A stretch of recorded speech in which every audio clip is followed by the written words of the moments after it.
Hello, everybody. Welcome back to my live stream. It is October the 27th, and I don't know if you're in the Southern California area, but we just had one heck of an amazing sunset. It was just a beautiful day here in Southern California. It was crystal clear all day today. It was a little bit chilly in the shade. It was perfect weather in the sun, not a cloud to be seen. And it made, when the sunset went down, or the sun went down this afternoon or tonight, just about a half hour ago, it looked amazing. The whole the whole sky looked purple as the sun was going down, like a purplish orange haze. So anyways, let's get to some ham radio.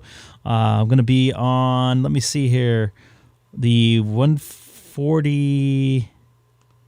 Let me see. I'm sorry. 144 250 check-in. Or sorry, the BozoNet. I can't even talk tonight. The BozoNet will be checking in on 144.240 here in about 5 minutes. Actually, 6 minutes now. So I'll be checking in with that. I might jump over to my normal rag-chew frequency on 144 250 for a few minutes, and then I'll probably move over to DStar. So looks like we got a couple new subscribers tonight. Anybody new tonight to the channel, please don't forget to hit that subscribe button down there below. I'm trying to get to 500 subscribers before the end of the year, so hopefully you can help me get there. Might kill a few minutes just to let the BozoNet start up and then tune into them here in a few seconds.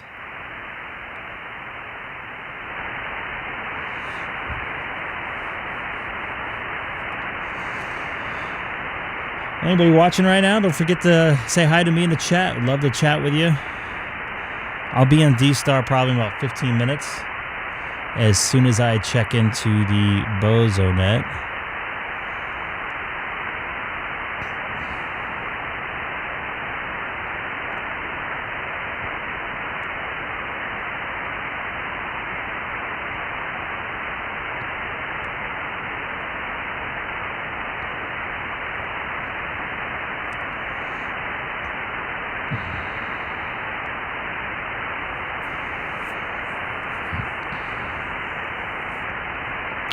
I have my hotspot linked over to Reflector 30, which I'll probably be on there in a little bit.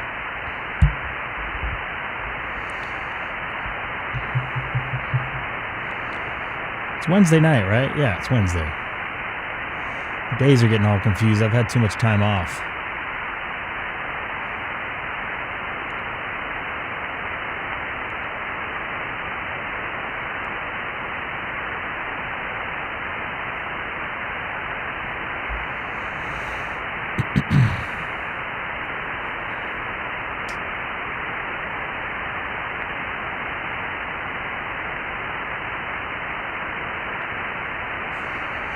All right, we're just about 2 minutes away from the BozoNet starting up. Usually they're right on time. I think Pat normally does Wednesday nights. W6PMD.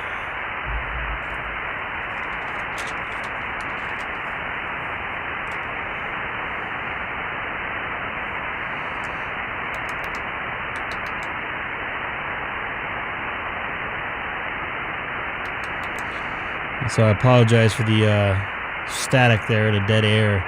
Came on just a few minutes earlier than I expected. It's hard to time it out sometimes, and I'm not on all the time at the same time every day. So I wanted to start out right before the BozoNet started.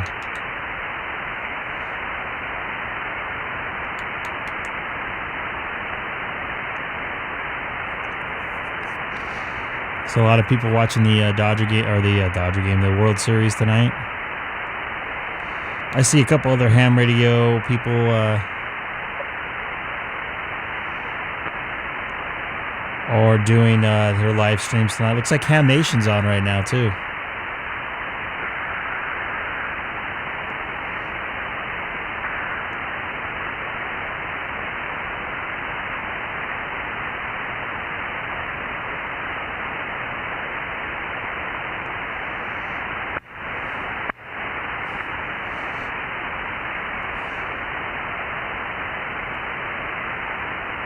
Alright, let's get this show on the road. This is W6PMD. This first check and see if the frequency is clear for the Wednesday night 2-meter boson net.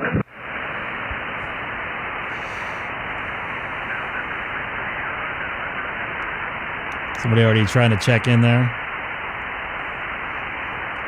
Okay, I guess the frequency is clear.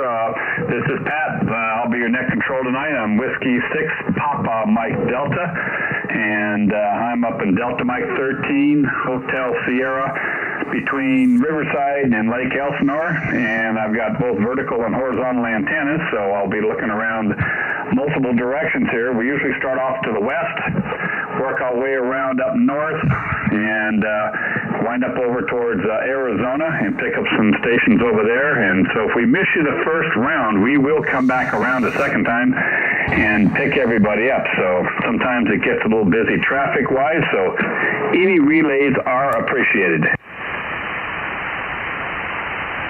With that said, the net is now open. This is W6PMD looking for check-ins to the Wednesday night boson net. 463. 496. All right, let me take these 3 in a row here. It's about all my brain can handle at one time. Well, let's start off here with, let's see, 463, I believe, if I got the number right. You're coming in full slam up here in Gavilan Hills area, so good to hear you out there. This is W6PMD. I think that's 463. I got to get my numbers right here. Greg, yeah, how you doing, Greg? Good, Pat. It's always nice to be the first check-in here on the boson net. Thanks for doing the net, and I hope you got to see that beautiful sunset tonight, man. It was like purplish orange. It was absolutely beautiful. I have no traffic for the net. This is Greg, K6EGG, boson number 463. All right, you doing your internet thing tonight? Give yourself a little commercial there. Yeah, we are. I'm actually live streaming right now. If you type in my call letters, K6EGG, once again is K6EGG into the search engine of YouTube, and you can see the net here and listen to the different check-ins from around the town here, as well as see this my Icom 9700 screen. So now back to you. Take care, Pat. K6EGG, boson number 463. Thanks, Greg. Thanks for what you do there. That's always entertaining, guys, to go to his YouTube site and then check that out, man. It's a lot of fun. All right, let me break with Greg there and go to Alex, N6JJI, number 845. Go ahead there, Alex. How you doing?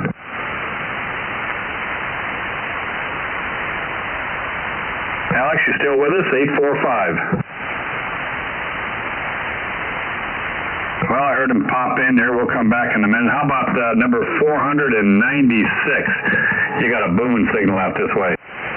Yeah, QSL, Pat, good to hear you in there. Yeah, you're 20 over in Long Beach. No traffic for the net. Just want to say good evening to everyone, and W6MYN in Long Beach listening in. Yeah, you're 5'9" plus out here just on the old vertical. So when I look that way, I got a lot of noise yet over to the west from my location. And in fact, Edison troubleshooters are coming back out tomorrow morning. They're going to do round 2. They're narrowing down where the static's coming from. So anyway, thanks for being there, Tony. Thank you yourself, Pat. Hello, here's Joe. Oh, I got the wrong name on my list here. I was up a number. Oh well, thanks, Joe. Yeah, no sweat. You should hear what my wife calls me. Oh yeah, I get called several names. Some of them I can't repeat. The popular one is moron. Yeah, all of us guys have heard that before. Believe me. Yeah, gotcha. All right, have a splendid evening. All right, thanks, Joe. All right, W6PMD, net control this evening. Bozo number 58. Who else we have? Bozo 19. It's Sierra November X-ray. Hang on, and I heard 19. Who was the other fella? 945. Well, let me see. 945. Hang on a second. I'm going to start these in order. I wrote them down now, so we're going to start with number 19 and pick up Tim there, AA6DQ. How you doing? Doing fine, Pat, and everything's fine here. Got my COVID booster on Monday, so I guess I'm all set for another round, if you know what I mean. Over. Yeah, I understand in the news today they say this, the booster, they say you want to make sure you tell them it's the booster, because I guess the booster is half the amount of juice they're jamming into your arm versus your first shot and your second shot. Is that what they told you? That is correct. In fact, yes.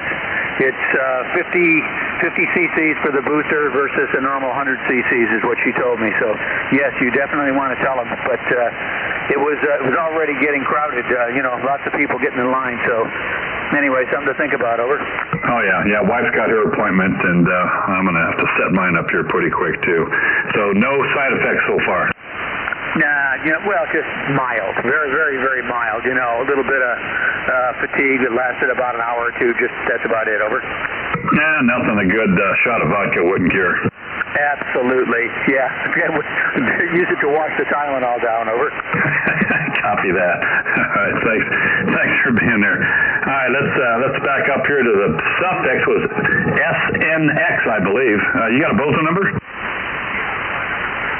For those of you watching right now, we're listening to the Bozo Net on 144.240, upper sideband here. It's surprising I can hear you. I'm here hearing in you Southern pretty decent California. on the vertical here, but a lot of rock between you and me. I mean, Santiago Peak is probably right between where you are and where I are, so we're lucky we can even actually hear each other. I can't even hear Catalina repeater most of the time decent here where I'm at, but I go a mile or two to the west and it cures up, so it's kind of a blind spot here.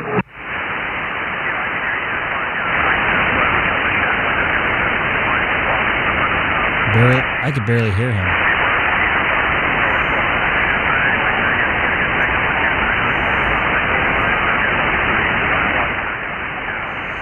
So turn that down because it's all static. Thanks for being there, George, and thanks for checking into the net.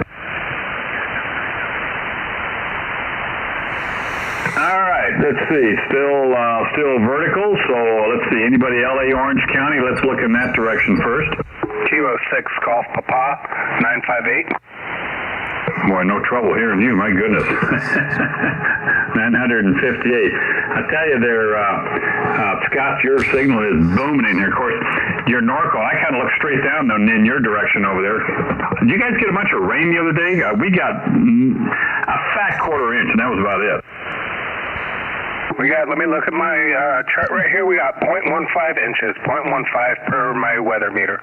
Yeah, there you go. Well, it wasn't a lot out here, but LA and further north, they got a decent amount. So not much here. I'm just that's for concerned sure. about my well. Bring all the rain they can. All right, man. Appreciate it, Scott. Thanks for checking in the net, and maybe we'll catch you on Sunday. 10-4. Thank you. Kilo 6 Golf Papa. All righty. Who else we got? LA Orange County. Then I'm going to flip to the beam.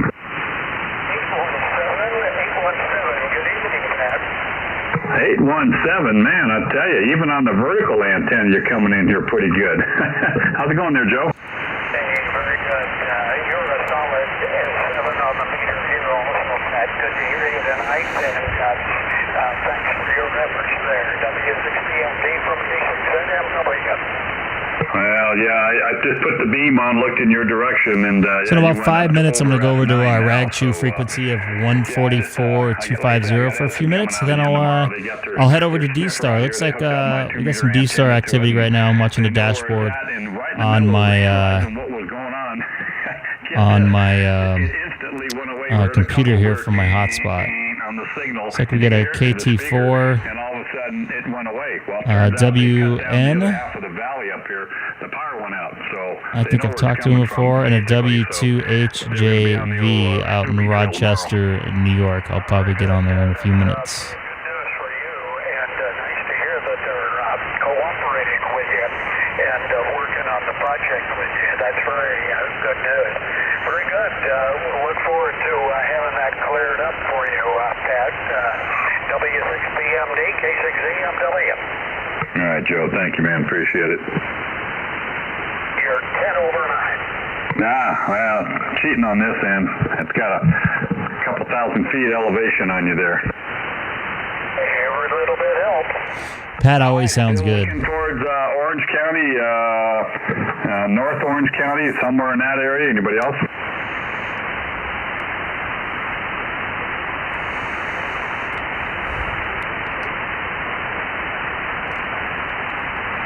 Okay, I hear you in there, Ben. 247. Let me wiggle the antenna a little bit. Is that any gooder for you?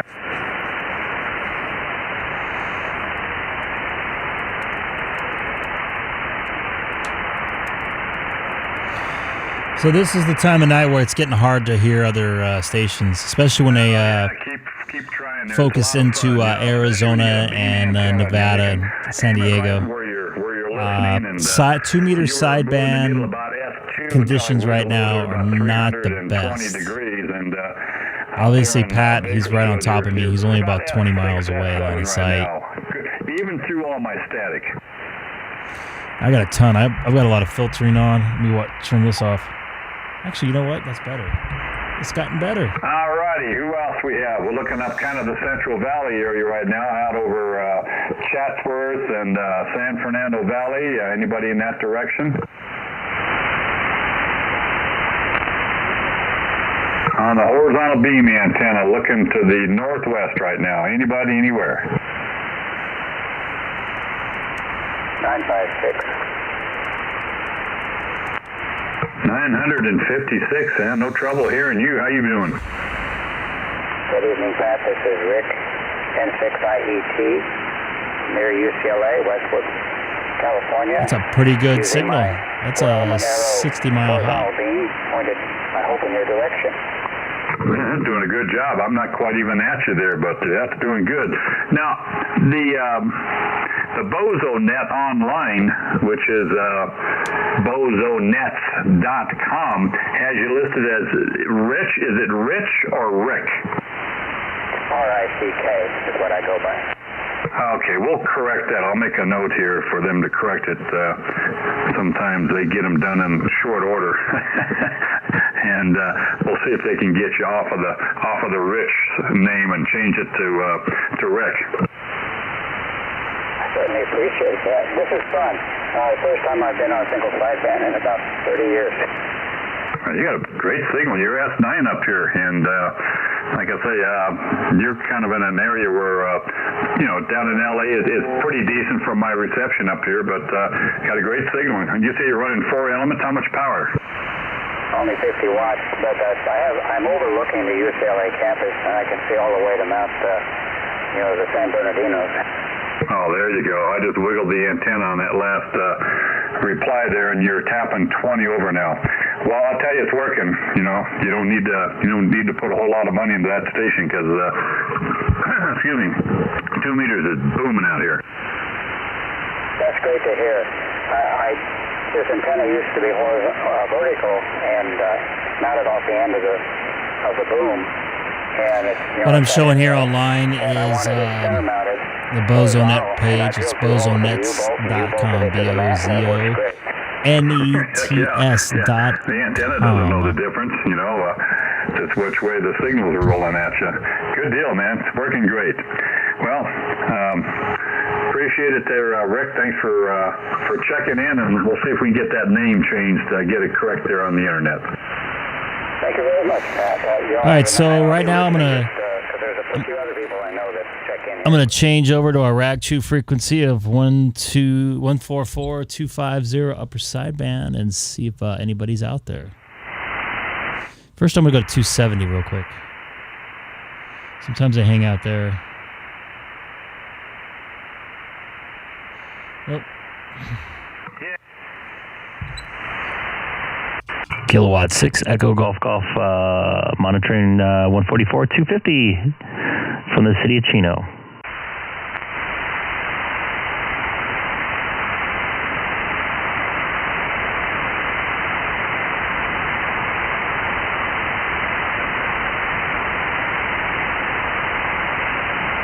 All right. Let me go to 270 real quick. Sometimes I hang out there after the BozoNet. Kilowatt 6 Echo Golf monitoring 144-270 from the city of Chino. Anybody on frequency? It looks like I was looking up there at my DStar hotspot above my computer. You have to do what you got to do. That's the way it is here. So I'm just looking. It looks like we have some activity. So I'm gonna retired 2 years ago. I'm gonna jump over here to reflector 30. Okay. So it's all good. It's all good. So are you retired, Roosevelt? And your 7200 sounds good. Or 71. Charlie, I'm not quite retired yet. And by the way, congratulations on your retirement. Well deserved, well earned. The age here is 60, so I have a few years left that I'm going. Looks like I had some issues with my stream there. I apologize. I think I might have hit a button. So hopefully it's back. I'm just curious, how far do I get with DStar? So let me bring up a map of Southern California. I don't know if you're familiar with the area. It has a lot of hills and mountains around it, so it can get a little dicey here at times. So here is the city of Chino. This is my house here. I'm about 2 or so miles away from Chino Airport. So I'll pull out here. Generally, all of this area I get pretty like S20 over. Not much of a big problem with terrain. But as I expand out, I have Chino Hills State Park, which is hilly, but anything like Brea area, anything against the hills there, I don't hit. This is a big mountain range here. Santiago Peak is right up here, which a lot of ham radio repeaters are on. This is Pleasance Peak, I believe. Basically, anything south of this, I don't hit. There's a big giant line where I never make any contacts. Is right about right here. I can hit people that talk on the 55 Highway 55 right here, but anything east of the 55 and south, I don't touch usually unless they're on top of a hill. I'm gonna show south first. Now, once I get past some of these hills, I don't have much hill or any mountains, but there is some hills in this area. So I don't have very much coverage in this area, but over the hill and further away, sometimes it bounces down the canyons. I do have coverage in Lake Elsinore, Marietta, Temecula. Ron, I talked to, he's about 20 miles east of Temecula, which is in this area. He's up against a hill there. I have some coverage there. Now, here's the interesting part. When conditions are good, I can make it all the way down to Chula Vista and the Mexican border there. I've never made any contacts down in Mexico, but I mean, at least on 2-meter sideband, but I can get generally over here. Now, to the east, there was one night in the wintertime. Let me turn it up here, or zoom it in a little bit. A couple of us made a contact. It was just east of Landers. I can't remember the name of the city, but this is pretty impressive because there is the San Bernardino National Forest here with a bunch of mountains in the way. So it's surprising to get over there, but I don't make too many contacts east of Beaumont or Cabazon. Generally, I start losing signal out that way. To the north, there's a huge mountain range here. There's Mount Baldy right here, Cucamonga Peak right here. There's Sunset Ridge right about, actually it's probably closer to here. That has a bunch of repeaters on it. So anything pretty much north of here, I have some trouble getting to. I do hear some guys, actually I have his call letters here. N06EL Noel he lives in Lake Los Angeles, I think just a little bit east of it. I do make contact with him. His signal is very weak, not because he has a weak station. He has a really good station. It's just a huge mountain range to the north of me that are a lot of dirt in the way, basically interfering. But if I move to a little bit of the east, Curtis AJ60 lives in Apple Valley, which is right about here. He runs a vertical, and I can hear him pretty good. My guess is it's bouncing down this what they call the Cajon Pass, where Interstate 15 goes through. I also make contacts in Phelan. One night, N3 EPA was listening to us on 2-meter sideband, and he heard us up in Mojave, or heard me in Mojave, and a couple other people in Mojave. They have an aircraft boneyard up there, by the way. He drove across the 40 or the 58. He connected with a 40, and I think he lost us at Newberry Springs. Now, as far as I remember, it's been a while since I've been out there, but there's a mountain range, or it looks, mountains right there.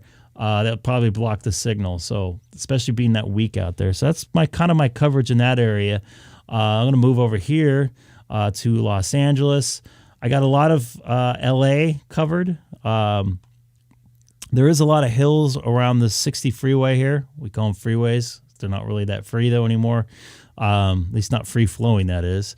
So I don't have a lot of coverage in this area here, but I get away from the hills south into Downey, Inglewood.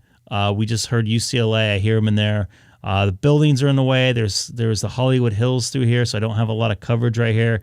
I have made contact in Burbank, Glendale, Pasadena's a little weak because I have a line of hills here and a little bit of line of hills here. So I have some issues getting in that area. But I do Burbank, San Fernando, once in a great while, Simi Valley, but anything north of there, I really haven't had any coverage. So, and I'm running about 200 watts. So that's kind of my coverage area with sideband. Looks like we still have some people talking on 30 Charlie, so maybe we can catch up with them. For some reason, that's not focused. You get a lot of heavy rain, lots of times in the spring, and sometimes it looks like it. I know why. But, it's still flowing north. So, here. Take care, we'll talk here again. B2H.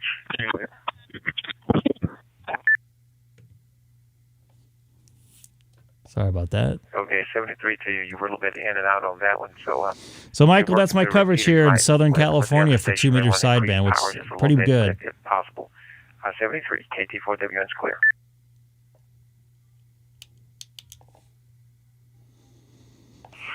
Hey, thanks, Roosevelt. Repeater's about 30 miles from me. My first real go at this. I haven't had too much time since I've had the radio to mess with the DStar, but I can increase the power a little bit more. So, okay, thank you much.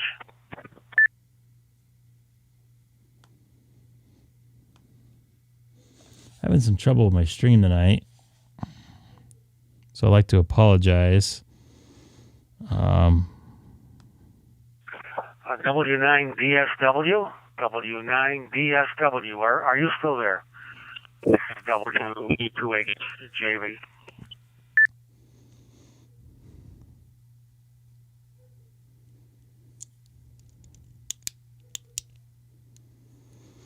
Yeah, I've never been to Guam, but I'm guessing it has a lot of mountains and stuff or hills, so you might not have a lot of coverage.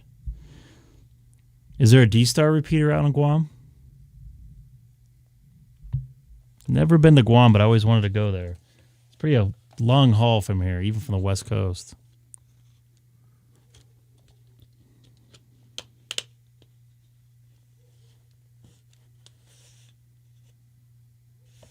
That'll be good, and he can jump in here and harass me a little bit here. Or you can get a hotspot.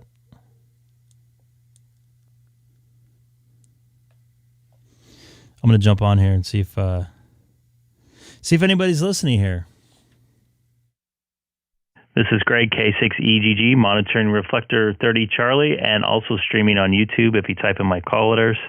K6EGG into the search engine of YouTube. You can hear how you sound out of my radio via my DStar 9700. Just wonder if anybody's out there listening to Reflector 30 Charlie. This is Greg, K6EGG.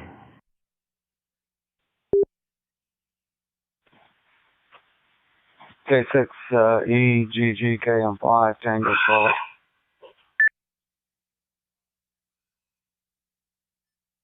KM5 Tango Golf. Yeah, I got you loud and clear in here. How you doing this evening?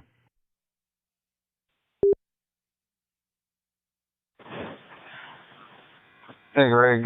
Doing fine. The name's Mike. I just reconfigured my Shark Open spot from DMR back to DStar, and I heard you in there for the call, so I thought I'd make sure this thing's working. So, yeah, very good. Everything's top shelf for us here. Back to you there, Greg. K6EGG, KM5, Tango Charlie Mike, Lubbock, Texas. Excellent there, KM5 TC. Which one do you have? Do you have the number 3, and do you like it? And another question, can I talk into it on DStar and come out on it into like a DMR reflector? I've heard that you could. I just didn't know if you've ever done it, and do you like it?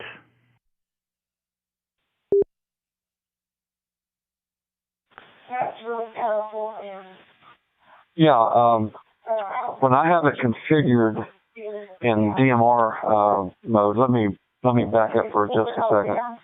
I have the Shark Open spot number 2.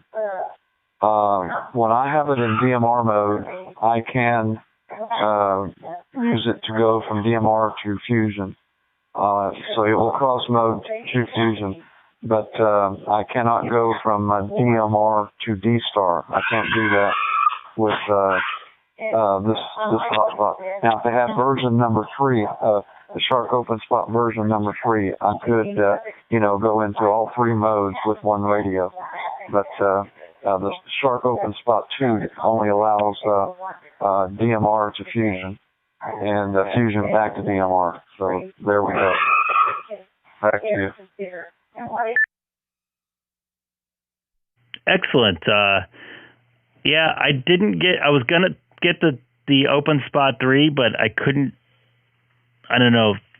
think of spending $400 on just a hotspot. I was able to get 2 different hotspots to do what I wanted to do, but now I kind of want to cross mode from DStar into either Fusion or DMR. So now the thoughts in my head. So I appreciate it. Maybe a Christmas gift for myself or something like that. If anything can get shipped over here now these days. So sounds like you got it working okay. So I appreciate you coming back to me, and I'm also streaming live on YouTube if you're interested to see how you sound through my my DStar radio, my Icom 9700. So if you type in my call letters into YouTube, K6EGG, you'll be able to see my live stream. So thanks for getting back to me, Mike. I appreciate it. This is Greg, K6EGG from Chino, California, 40 miles east of downtown Los Angeles. All right. Yeah, okay, Greg. Yeah, I saw on the screen 9700. So, yeah, it sounds good. And it's all working good for you. So, very good. Well, listen, I'll back out of here. I've got to try to set another radio up with a Zoom spot. So there we go. Greg, nice to just have a brief QSO with you. K6EGG, KM5, Tango Charlie. I'll say 73s, and I'll be clear on your final. Comment. Excellent, Mike. You take care. KM5, TC, K6EGG. Go ahead, comment VE9TRTJR. Yeah, I don't mean to interrupt there, but with the Open Spot 3, you can cross mode into, you can do REF, XRF, you can cross mode into DCS, XLX, you can go into a gateway, you can do Brandmeister, DMR Plus, Mark, TGIF, XLX, FCS, YSF, NXDN, you can do all the modes. Back to you, Greg. VE9TJR. Thank you, Tom, for the info. So yeah, I can go in DMR and come out of those modes. I'm assuming correct. Is that how that works? So you just basically connect that through software. Well, you can set it up to do it in your radio, to cross mode, to connect right in your radio and your menus, but you can do it through the dashboard too. Just open up your browser, open up the dashboard, and on the bottom right corner on my phone, like on my iPhone, there's an option there that says, well, you got to check off the advanced mode, and then there's an option there, QS, which is quick setup. And that opens another screen. Then you're going to tap into whichever mode of radio you're using. If you're using a DStar radio, you tap the DStar option. If you're using a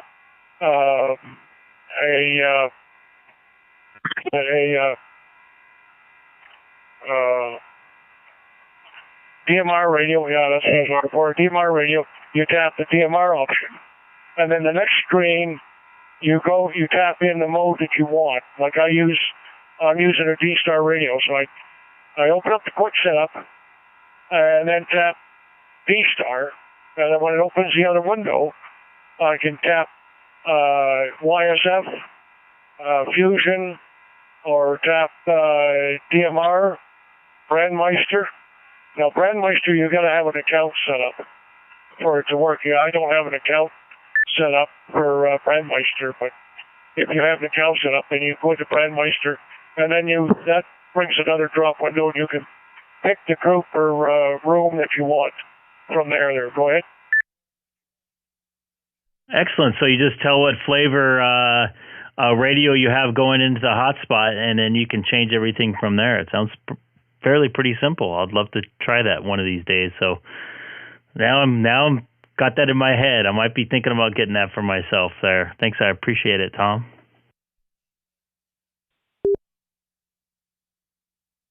Okay, very good. Well, I just come back to this reflector here, and I heard you talking,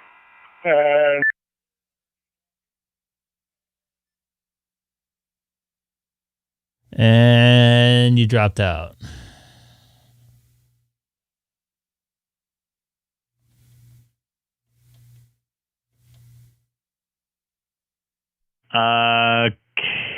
VE9 TJR. Tom, you dropped out there. Yeah, okay. I wasn't going to interrupt. I just come back to the reflector, and I heard you talking to Mike there. So I just brought up on my phone there, I just opened up the dashboard and brought the menu and list of all the options you can cross over into there. Over. I appreciate you jumping in there. We're all trying to share information, so any information shared is fine with me. So I appreciate it. Feel free to jump in whatever, especially with good information there, Tom.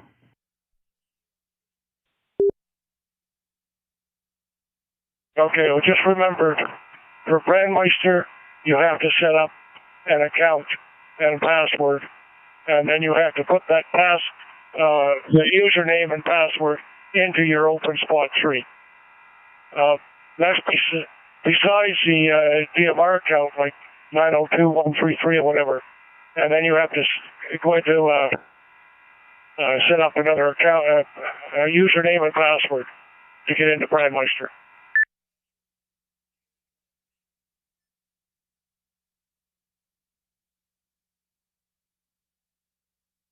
Is that another mode of some sort, or I'm not even familiar with that? Is that like a fusion mode or just like a talk group? They're talk groups. It's part of the DMR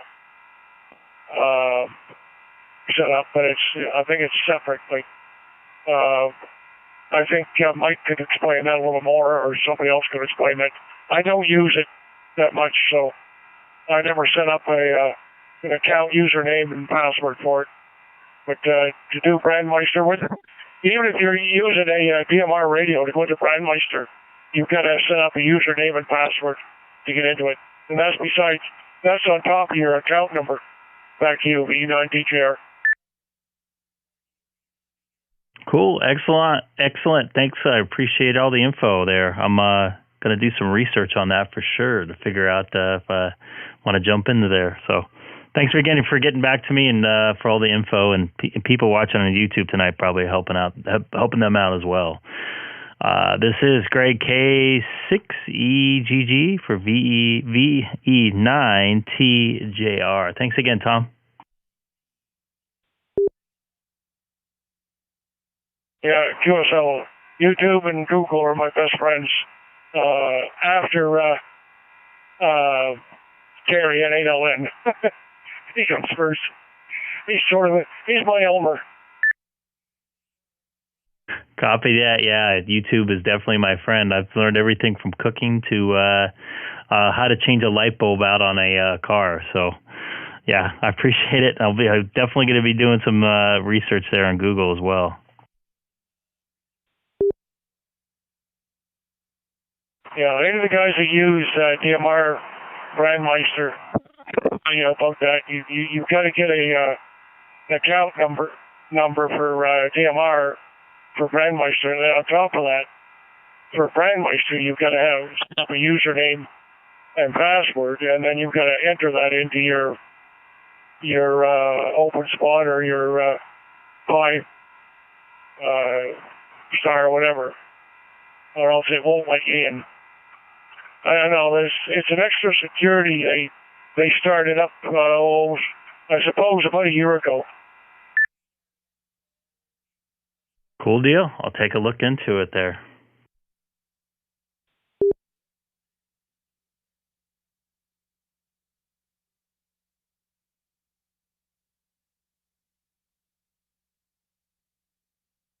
Yeah, I think it's very simple, but exactly how to do it, I'm not sure. Some of the other guys can tell you how to set it all up. Someone explained it to me, but I didn't do it. And my memory is, I got that disease called craft. C-R-A-F-T. Can't remember a freaking thing unless I write it down. Yeah, I'm having senior moments, and I'm only 46, so I understand what you're saying there.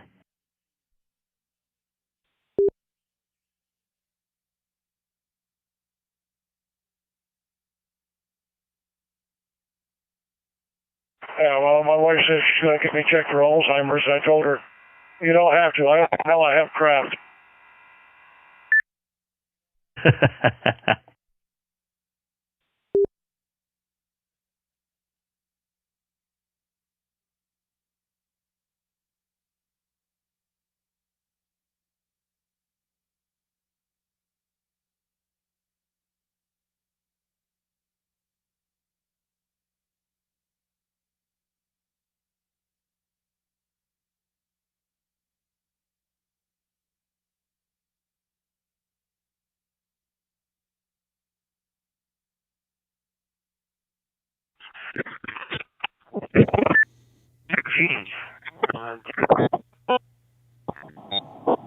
HJV.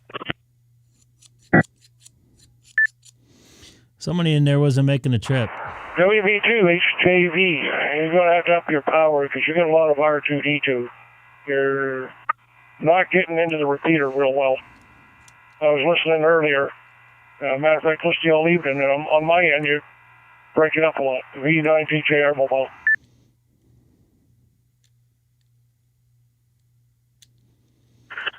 Okay, TJR. W88. So, number one, this is my head. And then I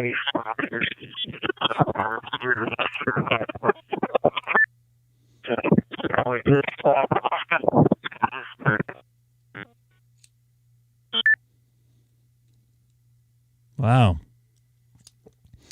That ain't too good. Totally unreadable. I'm sorry. V9TJR. Anybody new to the channel tonight? Don't forget to hit that subscribe button. You come on about 2-3 days a week, depending on my work and personal schedule. Later this week, I'll probably be on Friday night and a little bit on Saturday night, and I definitely won't be on this Sunday night. It's Halloween. I'm gonna go walk around with my kid around getting some candy and stuff. So I rarely have Halloween night off. A little bit quiet of a night tonight. It's a Wednesday. It's ham radio.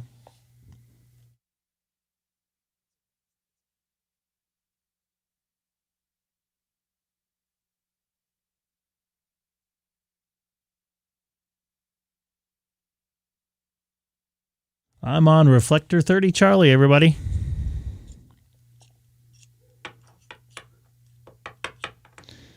Don't know how long I'll be on tonight. It's kind of quiet. I understand it's getting late on the East Coast. It's almost 11 p.m., so that's what seems where most of the activity is. I might move over to Reflector 12 Alpha real quick. See how that's shaping out.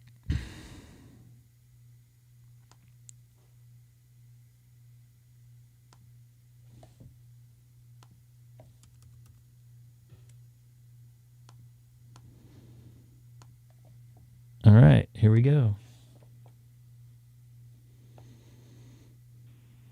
Link to REF012 Alpha.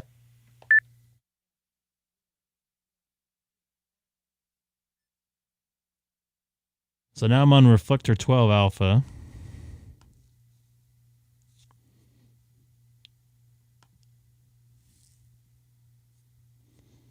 Quite a few people on here. Haven't seen anybody on here for a couple hours. So I'd say I'm pretty safe. Oh, we're on WA6AB. I talked to 20 miles east of Temecula. It's based on his call letters. Hopefully I'm meeting him on Saturday. Love to meet him. We're doing a little get-together down at a park down in Cypress, California. Let's give a call out, see if anybody's out here. This is Kilowatt 6 Echo Golf Golf, monitoring Reflector 12 Alpha via my hotspot into the Papa DStar repeater network.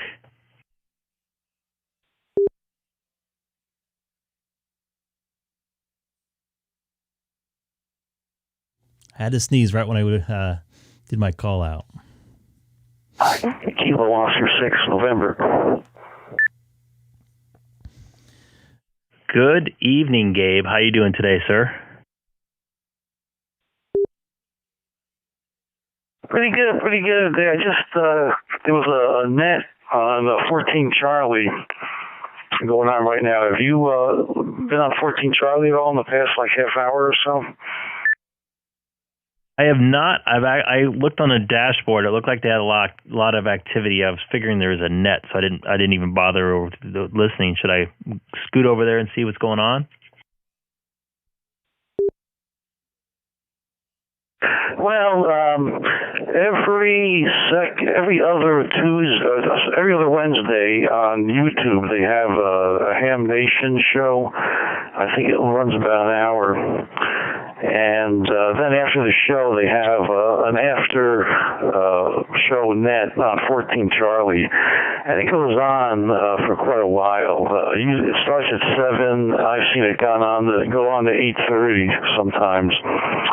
So, I mean, next week or maybe later on, if you want to check that out, that'd be a good thing to do. But we don't have to jump over there now. But anyway, one interesting thing I did find out, I was listening to the net, and I knew this thing was going on, but I didn't know exactly where and when, but on Reflector 91 Charlie, that's 91 Charlie, there on Sunday night at 7 p.m.,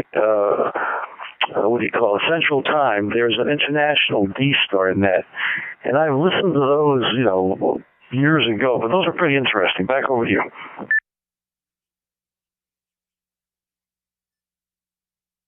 And that was Reflector 91 Charlie, and it was Sunday at what time?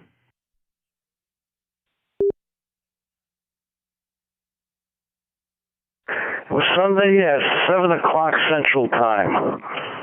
So that would be like 6 o'clock our time. No, Central, no, that's not quite right. But anyway, yeah, so it's 7 o'clock Central Time.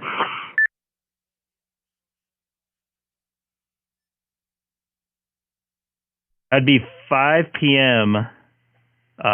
Pacific time to try that out. Oh, crap. This Sunday is, I got to work the next couple of Sundays, unfortunately. That sucks. I'll have to try that out, though, definitely. I can maybe run to my car or something during work.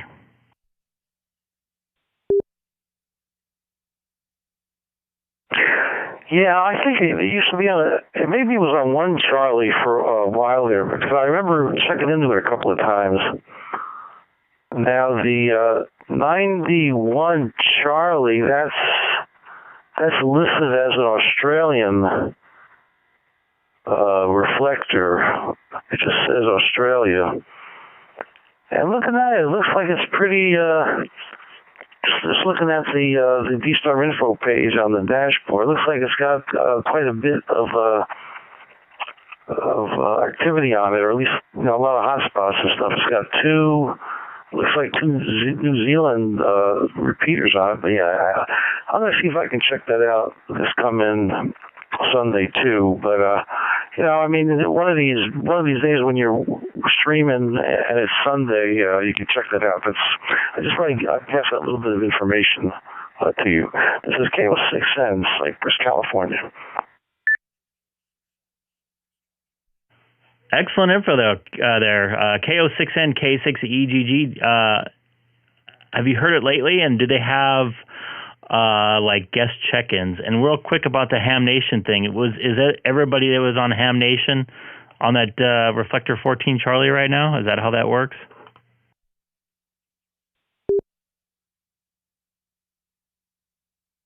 Well, they usually have 2 or 3 people run the show, and I have heard them come on, but it's usually everybody that's watched the show that checks in, and they have information and all that stuff. It's a very general, open DStar net. It's run by a guy in Alabama. I forget his call sign, but it's fun.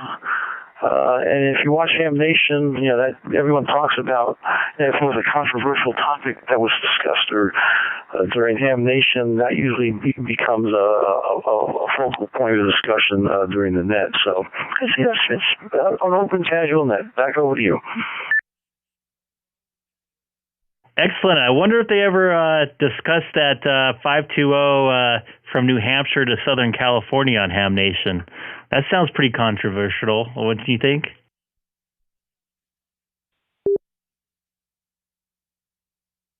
Yeah, that would be controversial, but I don't know if they ever talked about it. The reason why I know so much about it is because I run a net for the Anaheim Amateur Radio Club, and it's at 7:30 on Wednesdays, and so this Ham Nation net spills over to that, so I usually have to unlink the repeater that's close to my house so that it doesn't bleed all over the net when I run that. Hi. So it's just a local CQ net on that, on your repeater there?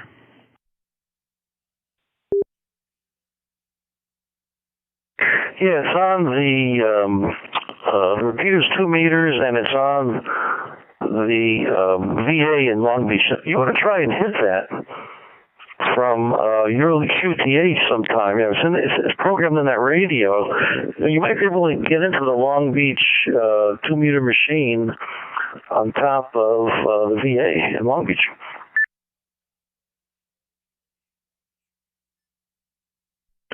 It's programmed into my 9700, do you think?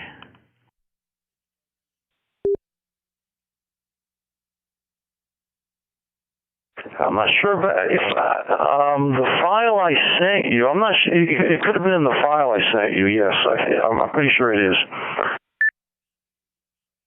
Okay, I think the file you sent me was for my 5100, so I'll have to take a look in that. Do you remember the call letters offhand?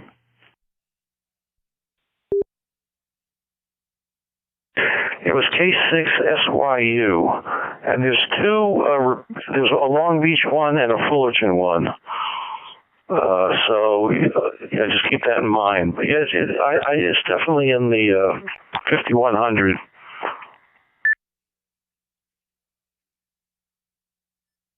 Oh, that's an analog repeater.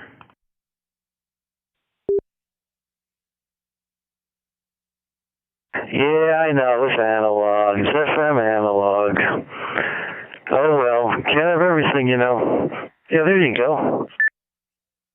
Oh yeah, I could probably hit the Fullerton one without a problem. I mean, I could talk locally. So is that I'm guessing that's on top of a building of some sort. And I do remember seeing that in a file of my 5100.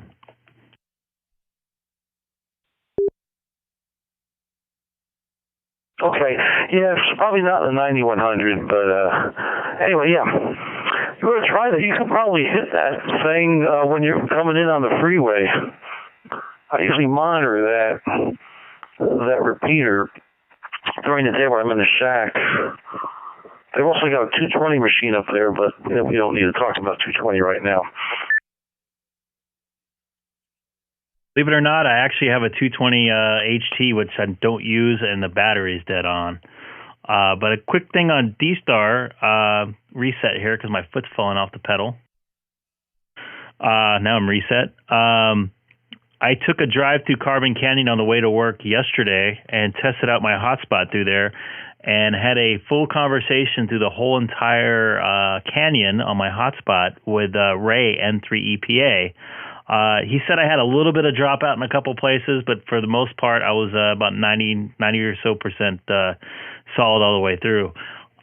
With that being said, talking on this particular reflector with all the different DStar repeaters in Southern California, that's the only kind of area I have that I go that I don't have coverage, and now I have coverage, so I have complete coverage everywhere.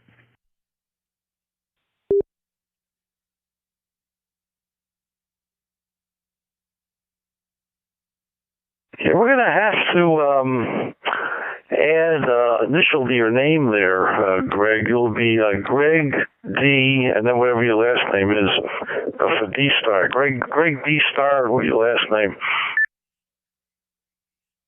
Greg DStar Prosser. I think I kind of like that.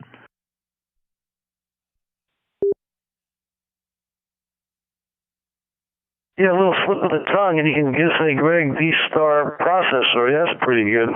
Yeah, so yeah, there's the website. There's some interesting links on that. There's if you look under info, go to the info on the right. You see the info link? Yeah. So there's some interesting links there. If you click on that. There's the NRL, there's PASMA, there's all that. There's a whole bunch of stuff there that you can, that is helpful to the ham radio operators. And then also there's some, let's see. Why don't you go to some of the other links if you don't mind? You mean on the page that I'm on right here, like TASMA or something like that? Now go back to the main web page, and there's some interesting articles there. Let's see, getting licensed. Go to technical on the left. Technical. Keep on going to the left. There you go. Yeah, we got an Elmer program. There's HF bands are explained. If you want to get your first HF station started up. There's power poles, there's projects. In the projects, there's lots of antennas that you can build. There's that Slim Jim 300 ohm twin lead. So if somebody's got some old 300 ohm twin lead in their garage, they can put together a 2 meter dipole that works. A 2 meter Slim Jim that actually will work on 440 also.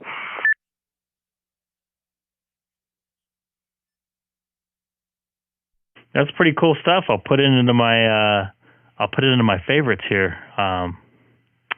Always looking for new sites. And so you run a net on this repeater that it's connected to, or this club?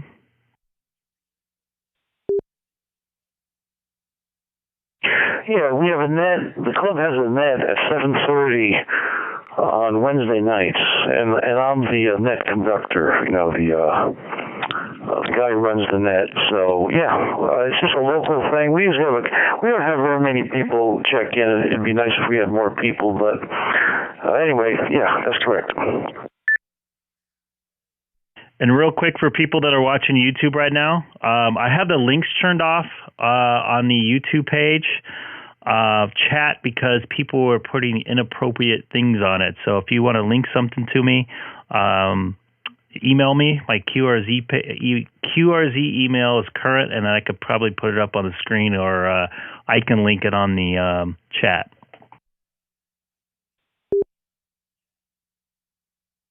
Sorry about that, Gabe.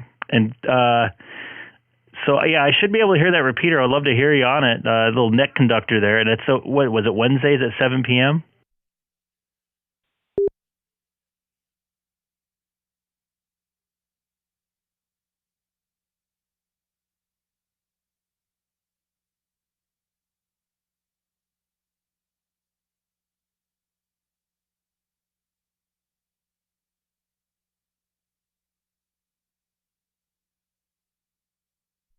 K06N, K6EGG. K6N here. Did I drop out or something? Hi there. One quick second.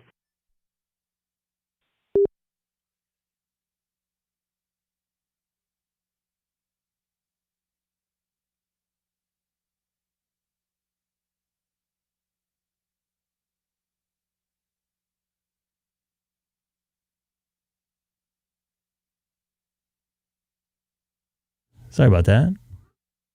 Oh, so is that net? Sorry, I'm back here. K6EGG for K06N. That net's on Wednesday night at 7 p.m. or is it Tuesday night? And was that the same meeting that you were going to in the summer? I think we're going to try to meet up.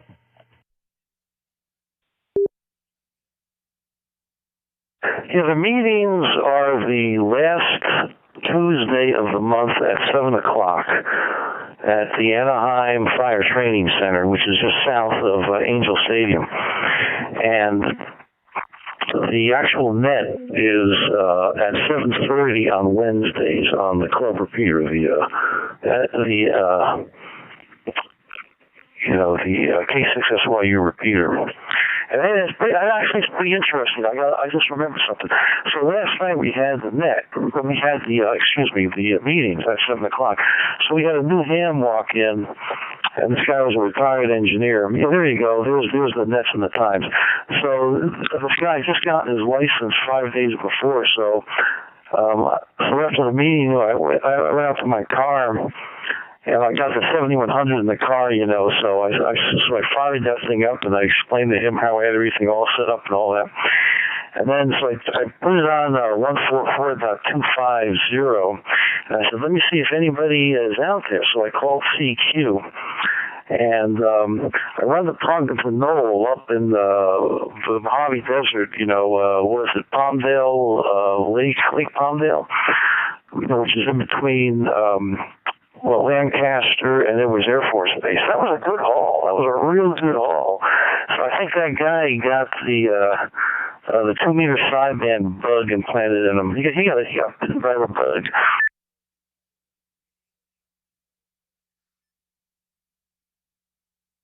Good, man. That's what it's all about, sharing information. It stimulates somebody into getting into that sort of stuff.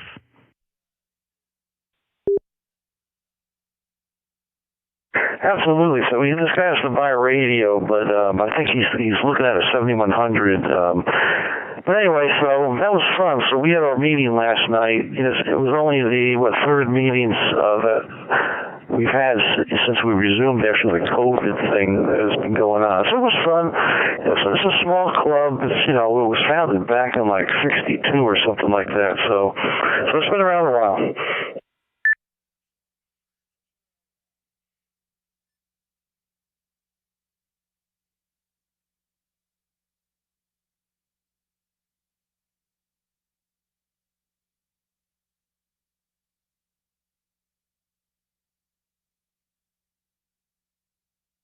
Yeah, you know what? I think I'm going to try to put that repeater into my my 9700 because I have a better chance of hitting that. And I think I'm off the next couple Wednesdays, so that will be good.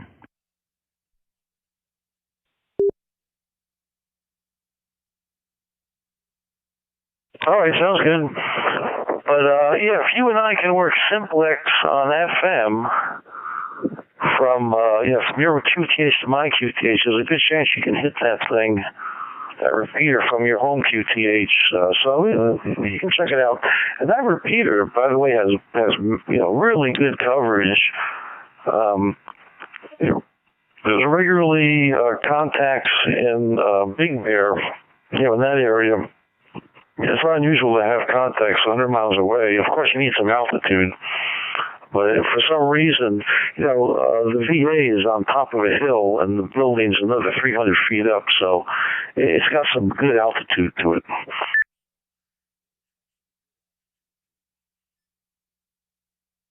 Yeah, I'm pretty sure I can hit that. I can't hit any of the HRO stuff, although I don't think it's up right now. It's been off for a while, hasn't it?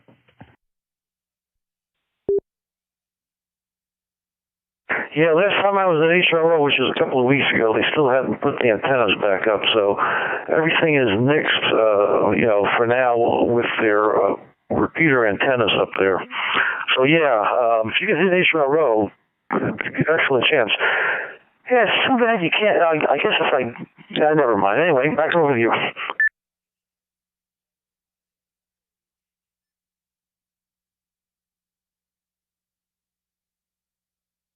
I'm actually just looking through my file right now to see if I have that repeater in. I don't think I do because I don't remember seeing it on repeater book till I looked it up right now.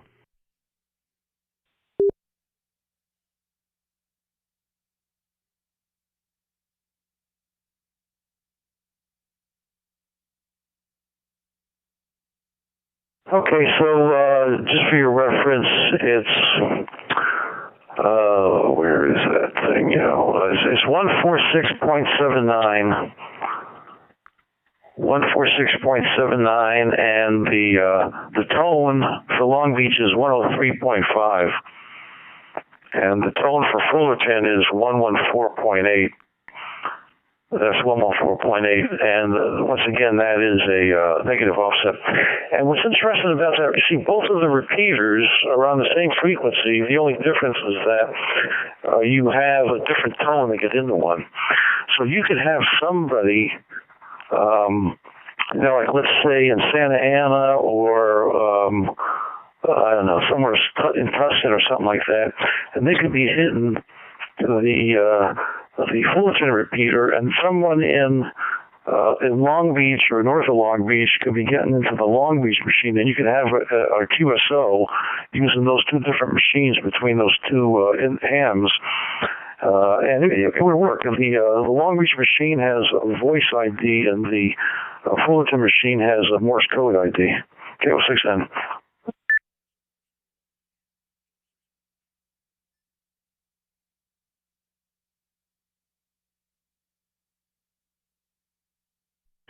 Do you get any? So are they linked at the same? Are they up at the same time? So they're linked. So when I talk into one, it'll come out the other. Do they interfere with each other, like hydrodone in an area or anything like that?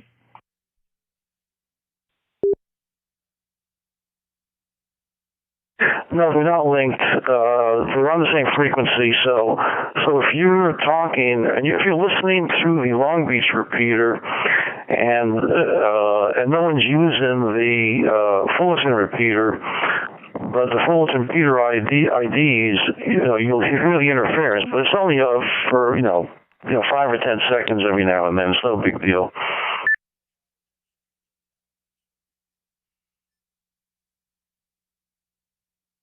And I think Wade's listening in from Texas. I see him in the chat there on YouTube. Do you want to jump in there? W5ERX.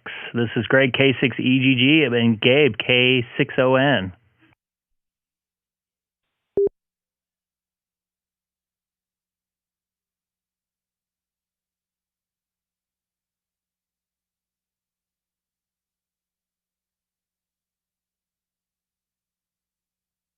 I see him in the chat, but I don't think he's talking at all. So Gabe, you good for this Saturday coming up?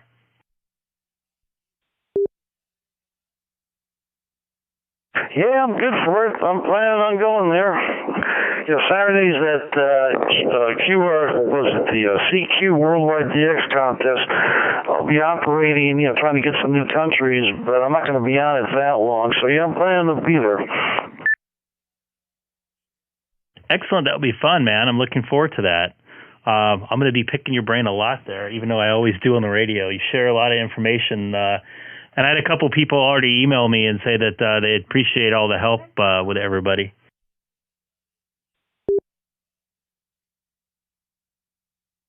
You mean help with DStar and, you know, reflector and all that? Yes, absolutely. I wouldn't be here with you without you, and Bill has been helping me out a lot, N6UTD as well. W5 UX.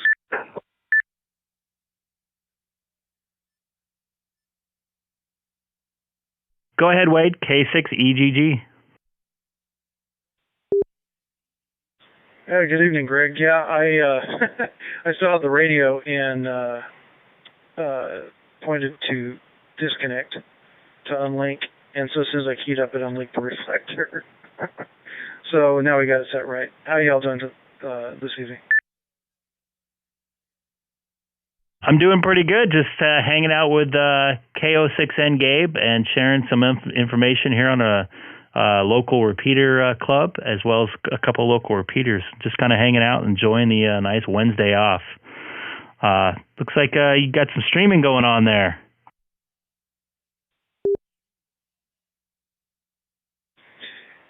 Yeah, I've got the Flex in the background, but I just switched it over to your stream, and we're looking at that now. But I've got the Flex going on in the background. I could probably switch that over. But yeah, I just thought you'd find that was kind of interesting, and another platform that you could probably target might be something you're interested in. I'm definitely interested in it. I think I have something else, another account through, is it Twitch or one of those? I think it's the gamer one. And maybe it is Twitch.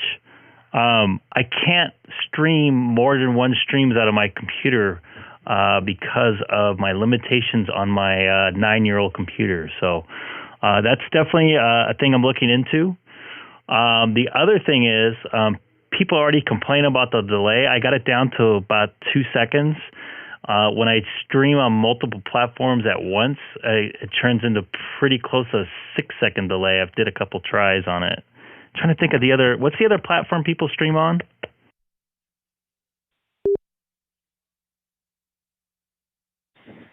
Well, the one I'm currently on is Twitch. And I know that sometimes they'll set up Discord accounts so that they can talk in the background through the Discord servers. I'm not sure if there's another one.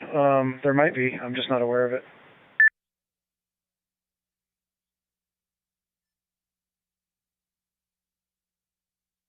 No, it is Twitch. I actually have an account, which I'll try to sign in here. So give you just a quick moment. And it's actually Greg K6EGG for my account name.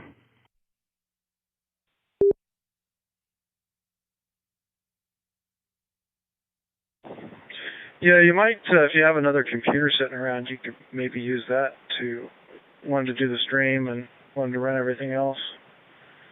The computer I got here is one I built, and it's got a RTX 3070 in it, and the graphics card itself is handling the entire stream. So the computer itself is left to do everything else. It's not a cheap way to go. Those graphic cards are not cheap, but it does work rather well.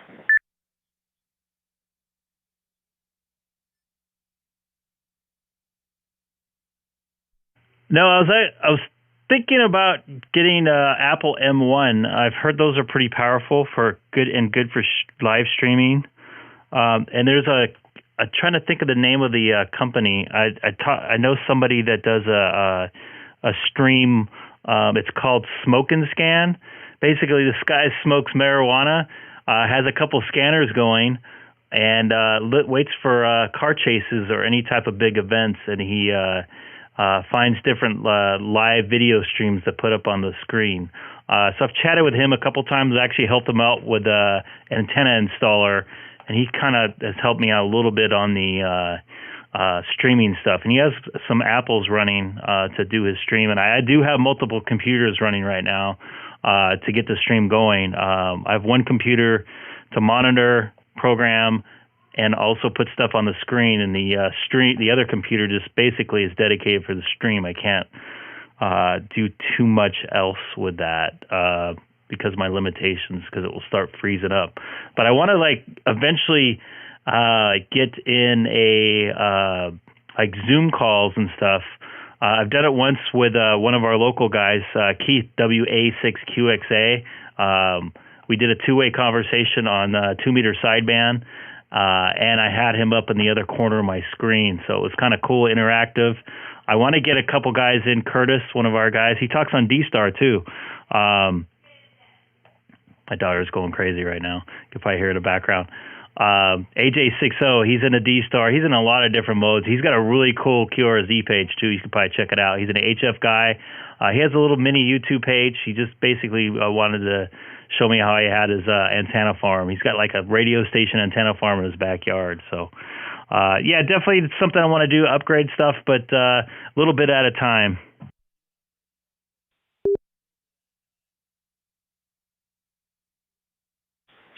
Well, it just takes time, and it's like everything else, especially in ham radio. You can't just buy everything you'll ever want all in one day. I know I can't. It's just life doesn't work that way. But yeah, you get there. I think it's kind of neat what you're doing, streaming the conversations and stuff. So it's kind of nice to be able to get in and be interactive. So. It's a little different than what everybody else is doing all the time, most of the time. So I enjoy it.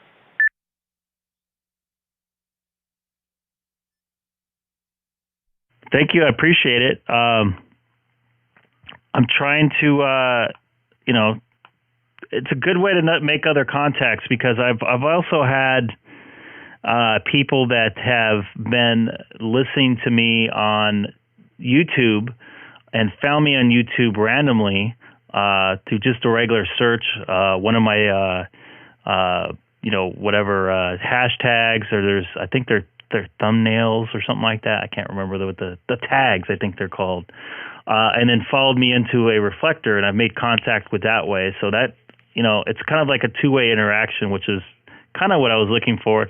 Now, that wasn't the original plan when I started. It was just for the guys locally here on 2-meter sideband to hear the radios through my radio and see the screen, and they can make level adjustments and stuff like that. Gabe, I think, was around K6EGG one of the first nights doing it. So just kind of a thing to kind of keep me occupied and make contact with people, and it's kind of grown into something a little different now. So with DStar. So back to you. This is Greg, K6EGG.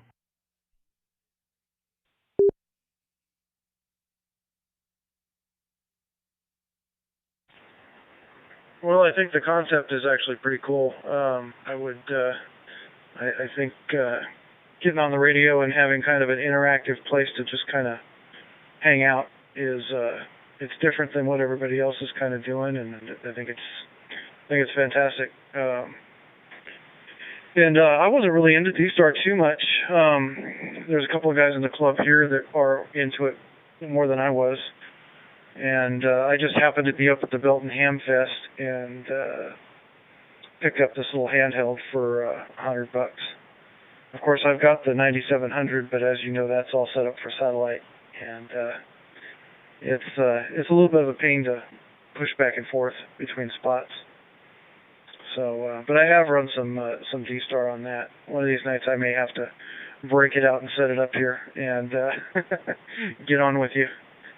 But yeah, this is a lot of fun. I enjoy watching the streams and seeing folks interact. I think it's a cool concept. W5 ERX. Thank you. I appreciate it. Now you got to get that beautiful microphone that you have in your ham shack hooked up to the same radio you do your stream and your radio and everything. That way you don't have to hold your radio anymore.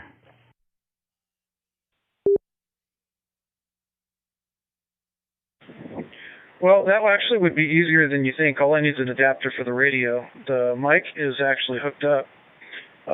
It's just easier to wear the headset, and the mic that's on it is a dynamic. It's not as good a quality, but it's fair, and everything goes into the mixer, so everything goes back and forth. So all I have to do is just jack the 9700 into the mixer, and we're off to the races. So yeah, I'm gonna have that's one of these. I'll have to do that one of these nights and get on with you and play radio. I think that'd be fun. Yeah, maybe one of these nights, and when I get a newer computer or something, we can maybe do some two-way type of activity with video or something like that. Maybe through Zoom or something like that. We could figure something out. I think that would be pretty cool, pretty interactive. Maybe get some more people involved as well. I know a couple of people that would probably love to be part of that. Also, I probably should ID here because I'm on some local repeaters. This is Greg, K6EGG, on Reflector 12 Alpha, the Papa system, repeater system here in Southern California. And I'm also streaming live on YouTube. If you type in my call letters, K6EGG, and looks like Twitch, W5ERX radio on Twitch.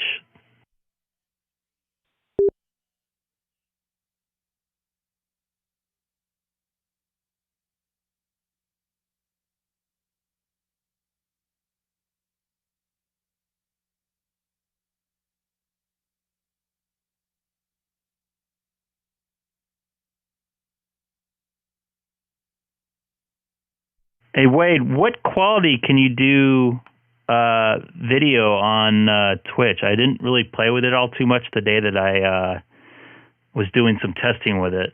There had too many people sending information in there to me that was messing up the YouTube stream, but I was mainly just streaming the test.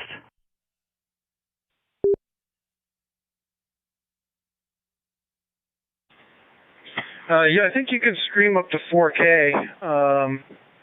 I'm currently just streaming at 1080p because I find that that's plenty for what we're doing. Not to mention the fact I'm kind of in a low light situation here, and it doesn't look much different between the 1080p and the 4K in this kind of an environment. So yeah. But I believe on Twitch you can stream up to 4K. I think most folks actually just use 1080p though.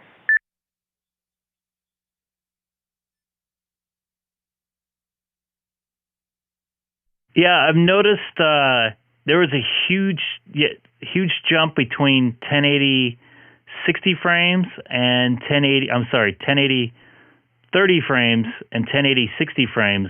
Especially if you watch the audio scope, it looks a little more natural in 60 frames in 1080p versus at 30 frames.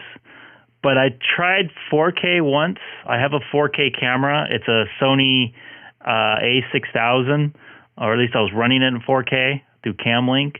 And I got to be honest with you, I couldn't tell the difference. And it ate up a lot of my CPU on my computer that was already struggling to do 1080p. So I think I'm going to stick with 1080p because I don't think it makes much of a difference. And a lot of the monitors, a lot of people are watching on their cell phones or, a cheaper computer monitor. So it's not really worth the extra hassle to go through and putting the 4K on, at least at this point in time.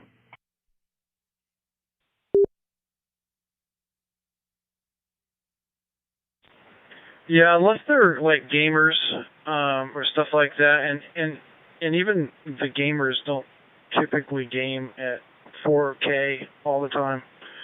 They're usually running about half of that, and So those are the only ones that really have the equipment to benefit. Most normal folks like you and me are running 1080p monitors, and I think that's just fine, to be honest with you. But yeah, it'll accept if you've got the horsepower. It'll accept pretty much whatever you throw at it. W5ERX.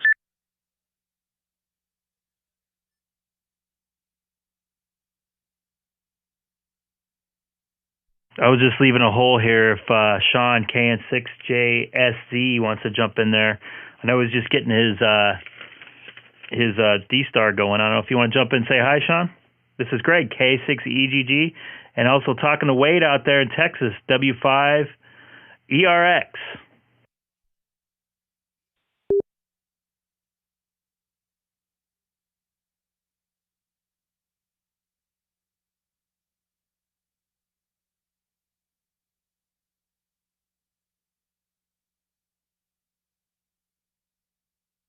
Let's see, you're coming through the Cypress repeater there, Sean. This is K06N.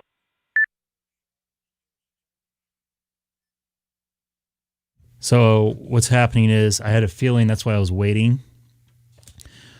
He's hitting the repeater, but he's not going through the reflector. So I'm going to give him a few minutes.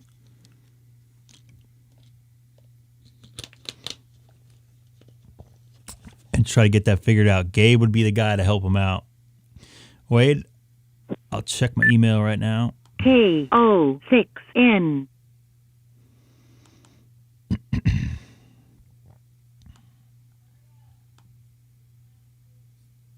That's a nice looking computer there. Holy moly. W5ERX. That is a moving computer there. This is K06N. Greg, can you hear me? Yeah, I got a copy on you there, Gabe.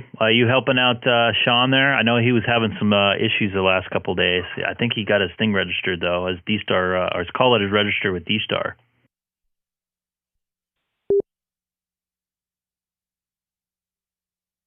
Okay, I heard him over here. You know, he was getting into the repeater here. Sean, can you copy me?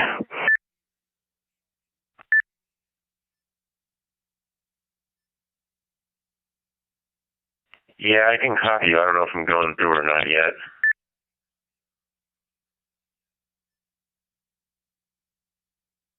Oh, you're coming through. I can see your call sign on the stream on YouTube. Great. Can you just confirm that you can hear Sean? I can, Sean. Welcome to DStar, pal. Oh my God, what an ordeal that was. Yeah, it turns out that all the stuff I had to do, it was just all up to me having my stuff registered. So there we go.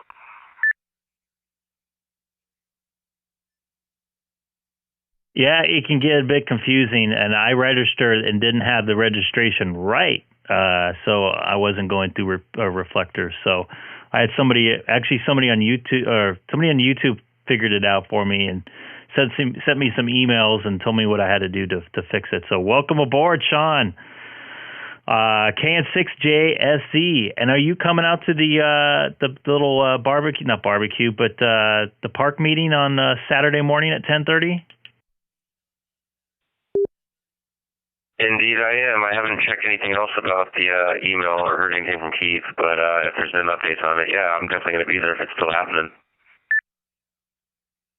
Excellent. I'm looking forward to meeting you there. You bringing your kid with you? It's very possible. I might try to sneak away without her just to have a little bit of extra freedom, but we'll see what happens. See if I can swing that one past the wife apparatus. You have no freedoms. And real quick, Gabe, so you switch your repeater over to reflector 12, the same as the Papa system? Yeah, I linked it to 12 alpha. That's correct.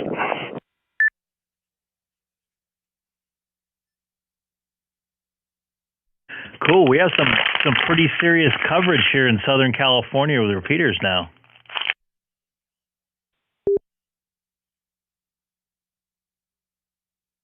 all you gotta do is link them up, you know, just dial in the reflector you want to go to, and bingo, you're there.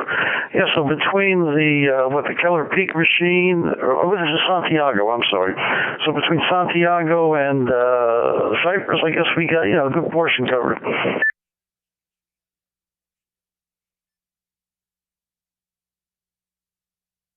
Yeah, I think they have all the repeaters up now on the Papa World. And I got a quick question for Wade out there. Are you using OBS or OBS Studio? What are you using to stream tonight? And thanks for streaming the Greg K6EGG stream.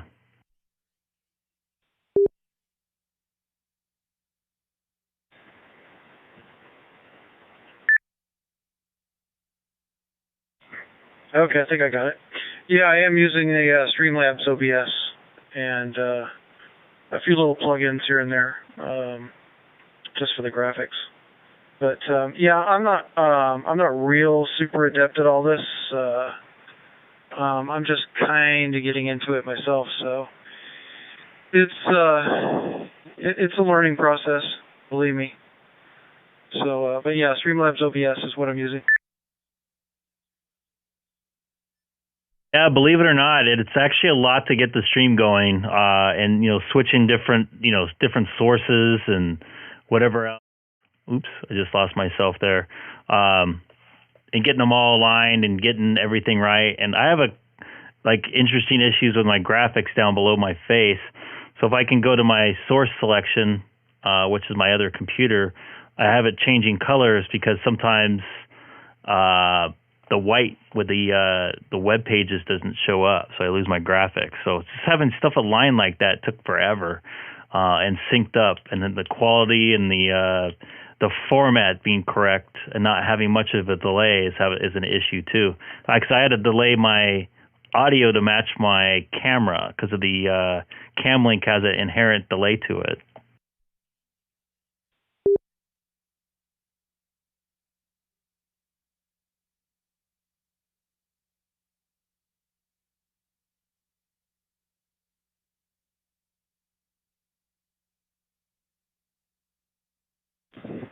Okay, yeah, I'm still learning a little bit about some of this stuff, so it's going to take a little bit of time, but I've been able to work out some of it. I kind of play and dabble. I don't have a whole lot of time to be doing it full time, but it's fun to jump in and you know, stream when I know some folks will be watching. Right now, I think on my stream, I think you and I are the only ones watching. But I just thought it was kind of cool. I wanted to kind of show you what Twitch looked like, and see if you might want to jump over there too. But yeah, I kind of enjoy doing this. It kind of gives another element to radio, makes it you know, just gives it a little bit more excitement. Yeah, absolutely. There's a couple guys on HF that do it. I don't know if you ever watched KB2UKA.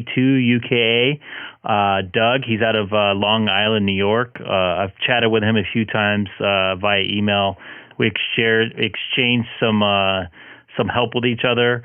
And Alex, W7HU, South Florida, south of Miami. Both of them do HF streaming very similar to this, and I didn't realize I figured that out after I started doing it. So I kind of watched those guys, and I'm kind of learning how to make HF contacts, and hopefully one of these days get my general license, which I keep on putting off because I've got life issues I'm dealing with right now, but want to get involved with that. I think that'll be kind of fun to live stream. My goal is to live stream making contact with one of those guys. I think that would be pretty cool. I've seen those guys make contact with themselves without even trying. I don't think they realized they were both streaming at the same time, and they ended up talking to each other, and then they figured it out, obviously. So I was watching both their streams at the same time. It was kind of cool. So it's a good learning experience, and I know I got a couple people on YouTube. I see check-in from Canada and stuff. That they're studying for their tests, so they said they're watching just to kind of learn, how QSOs work and connecting the reflectors and chatting, and some of the guys are interested in 2-meter sideband because I flop over there a lot. That's kind of where I started and where I met Gabe and stuff, and shared a bunch of information on there before I jumped on here. So it's a pretty good platform to share knowledge, and I learned a bunch of stuff off different ham channels out there. In fact, I actually talked to one of the guys. I can't think of his call letters right now. W9WLW, I believe, Frank, out in I think he's now moved, but he was in Tampa. But one of the last videos I watched before I was connecting my DStar reflector was one of his. So it was kind of ironic that I talked to him like a couple days later. So I'll send it over to Gabe if you want to chat real quick. I got to go run and grab a water, so I'll be right back. This is Greg, K6EGG, also on YouTube streaming. If you type in my call letters to the YouTube search engine, K6EGG. Talking to Wade out there, W5ERX, and Sean, KN6JSZ. Be right back.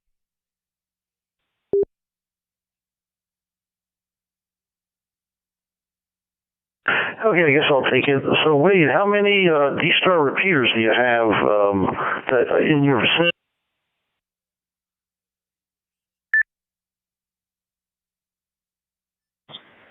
There's only one that's close to me, and I can hit from the house.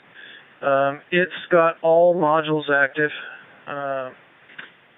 2 meter, 70 centimeter, and 1.2 gig. It's a pretty decent repeater. It's up in South Austin, and I can hit it here from Kyle. There's not a whole lot of those here in South Central Texas. There's a few. There's like 3 down in San Antonio, and I believe there's one somewhere in between, but I'm not sure where. Most of the repeaters you're going to find here on the digital side is Fusion and DMR.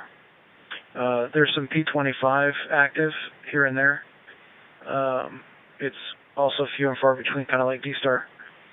And right now I'm just coming in through it's a node. I hate to call it a hotspot because it's really not. It's a Motorola CDM 1550 LS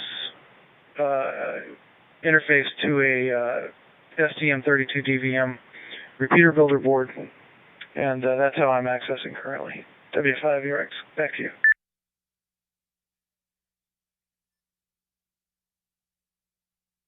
Yeah, 5 years ago or so, there were a lot of DStar repeaters here in Southern California. There still are, several of them, but a couple of them dropped off.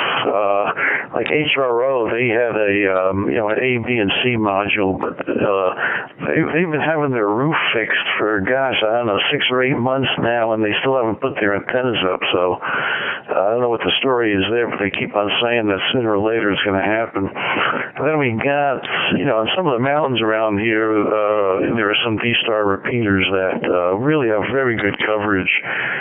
One of them up by where the 5 goes into the mountains north of LA is, they usually have that tuned to 1 Charlie, and then of course an Orange County, the Santiago machine for Papa, and there's several other Papa machine, DStar machines, so there's pretty good coverage there. What version of that MMDVM repeater builder board do you have? I've played around with that version 4. I think version 4 is the latest one. I think the only difference between the 3 and the 4 is that they've got an LED that helps you tune the thing up a little bit when you first install it. But what version of board do you got over there? Wait, 0610.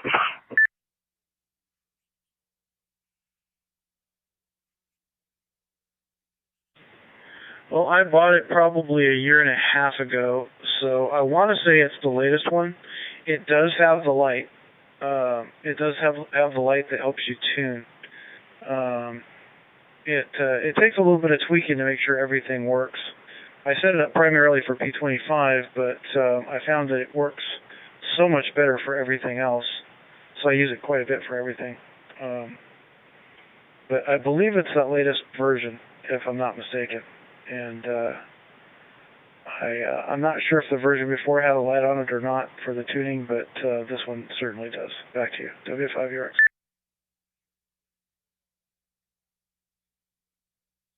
Yeah, that would be the version 4 board. The only difference between 3 and the 4, like I said, is that the LED to let you tune in or set the audio for receive. Yeah, the audio for receive, that's right. I guess when there's enough bias current or voltage coming from the radio, that light will turn on. So yeah, that's pretty good. Yeah, I played around with those things with a PiStar software, and of course one of those those Raspberry Pi computers. So for a relatively cheap setup, I mean, if you want to do high power, an old 2-meter radio that you got access to that can do packet, and then DVM board and a Raspberry Pi and the PiStar software, bingo, off you go. I mean, those boards are pretty good. They are a little tough to tune once you get the hang of it, but they're definitely well-built boards.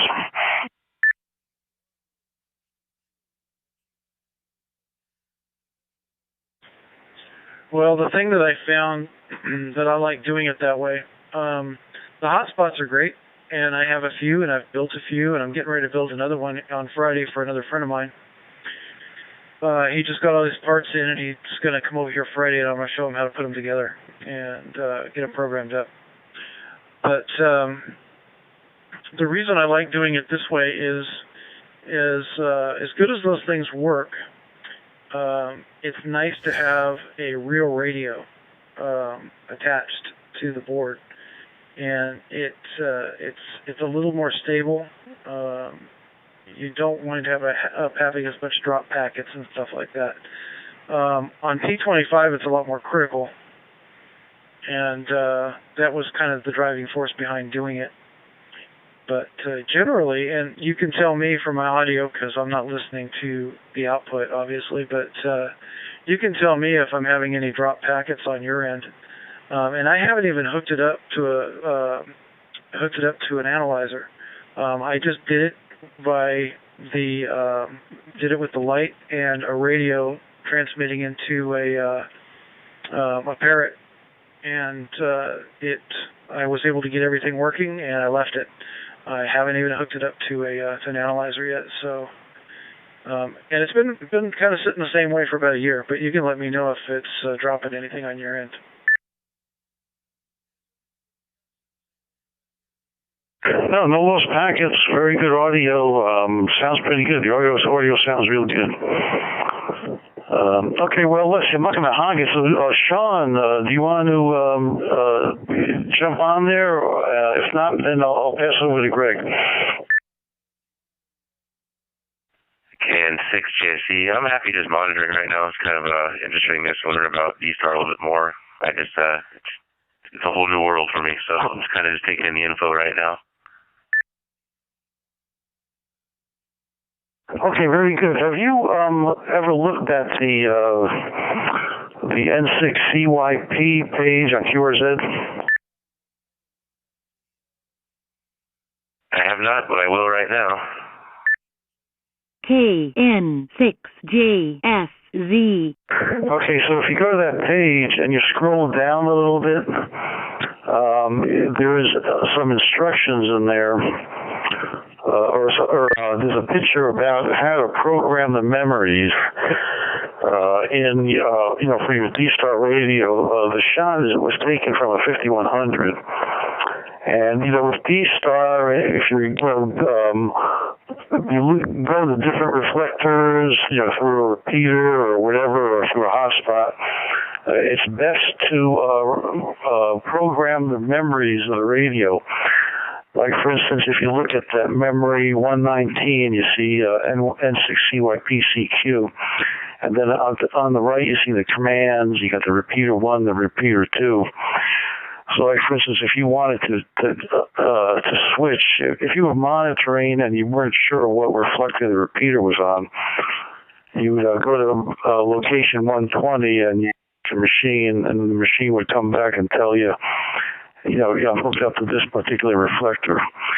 And then if you wanted to, let's say you want reflector 14, and you wanted to go to 1 Charlie, so you'd go down to your memory location 124, could chunk the machine, and then the machine would come back and say you were hooked up to 1 Charlie, and then you'd go back to 119, and then start asking for a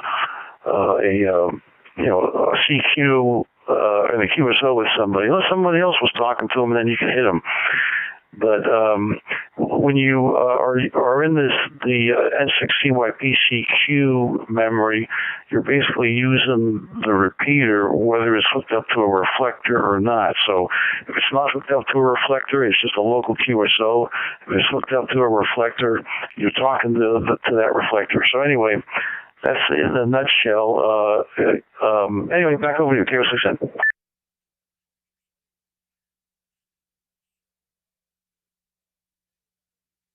I skimmed some good info off of that, but yeah, it's a little bit much. I'm gonna have to read a lot more about this, but yeah, I'm checking out the QRZ right now on the DStar info page. So I kind of see how it's all laid out. I use both the IC-9700 programming software, and also I just got RT systems, so it looks pretty familiar from what I'm looking at on the page right now. Okay, very good. Yeah, that is the shot of the CS5100 software from Icom for the, of course, the Icom 5100. Just take a look at that, and then, sometime, it pays not to have to, fumble around with the to and the from thing. Like when I'm on the repeater, I just dial in the memory with the command that I want, and bingo, off I am. All right, good enough. I just thought I'd put that out there for you. This is K6EGG. Over to you there, Greg. Anything new going on?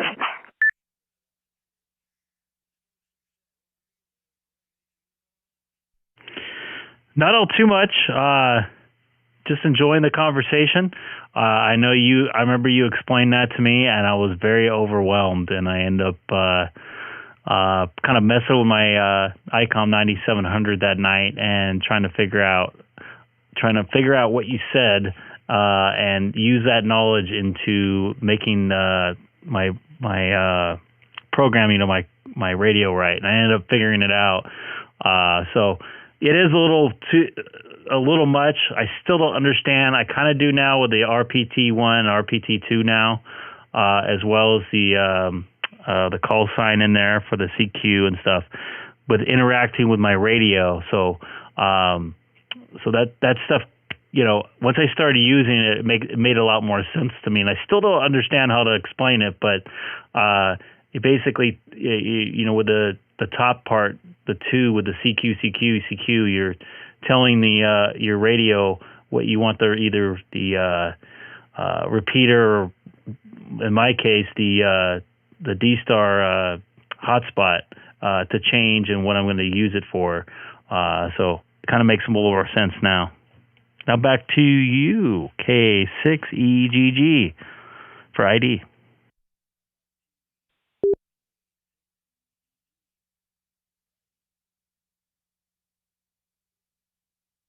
All right, yeah, so if you look on your screen right now, so that's basically, you're going to the repeater from you, and then the 2 is just your command in that case it's use reflector, CQ, so you're using the reflector and you're asking for a CQ, so whatever reflector the repeater is hooked up to, it's going to go. The repeater is going to pass your digital voice out onto the reflector. And if you just had CQ, which basically means not reflector, don't use a reflector. It'll just be a local QSO. But anyway, yeah, it takes a little bit of a mindset. I know when I first started with DStar, I was kind of fumbling around with it too, but eventually I caught on to it. So, but anyway, it's definitely a good mode. K6EGG. K6EGG. The thing that was throwing me off the most was the whole use reflector thing. On the 7100, I don't have use reflector. I have use a repeater, and also if I just want to use the reflector, I actually have to my two sections has link to, and so I don't have the use reflector option.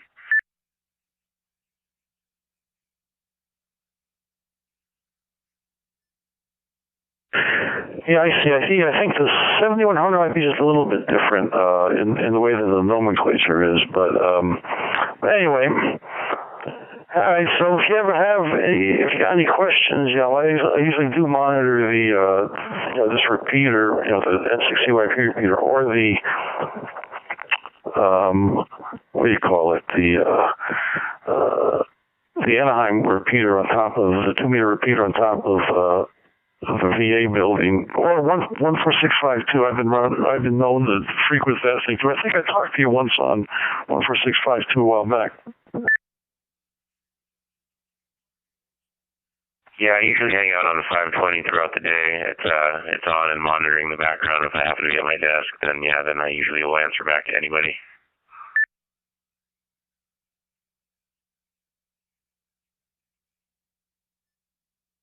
All right, sounds good. K6N. K06N.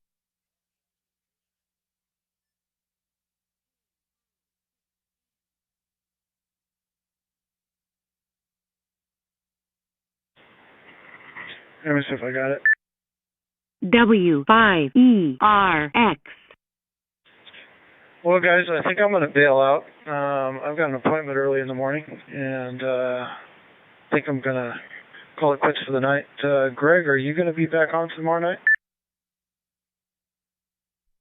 I will definitely not be back tomorrow night. I got to work, but more than likely Friday and possibly Saturday for a little bit, because I have to get up quite early on Sunday morning. I think like 4:30 or whatever. But definitely Friday night, but no tomorrow night.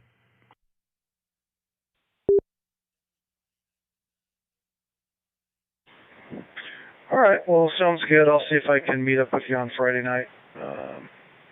And chat a little bit. I'll look for you. Anyways, have a great night. Enjoy the stream, and we will talk to you later. 7-3, W5ERX.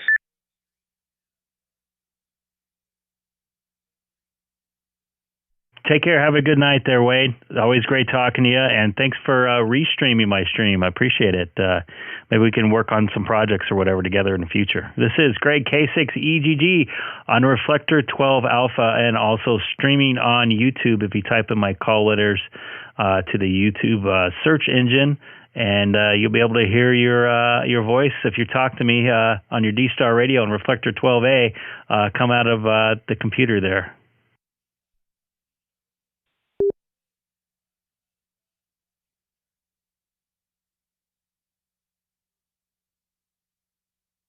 K6JSE. So is it normal for the DStar voice just to sound a little weird?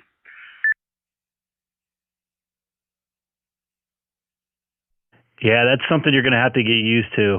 It takes about a week or so, at least I noticed, to get used to that kind of warbly sound. It's kind of like getting used to sideband after a while. You don't notice it.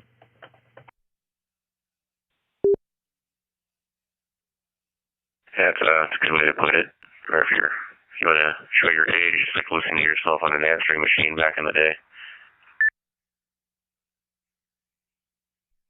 Very good point.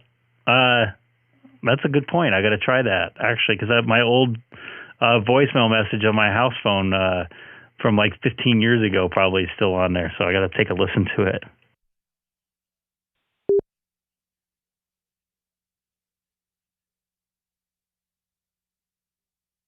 So is this Saturday thing a for sure thing? Because I was checking the email. I haven't found anything else out. I told Keith to send me a message on the phone if anything was changing too, so I can know what's going on for sure, if it's happening or not. I don't want to show up there in my with a birthday cake, and have nobody there. Well, the two of us will be there. As far as I know, I'll be there, and it sounds like Gabe's going to be there, so it's going to be three of us. Oh, and Don sent me an email with a map. I can forward it to you if you want, if your QRZ email is correct still.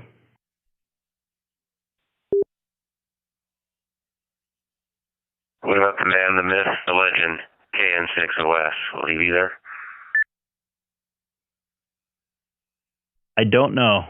I'm guessing he will be. He's everywhere.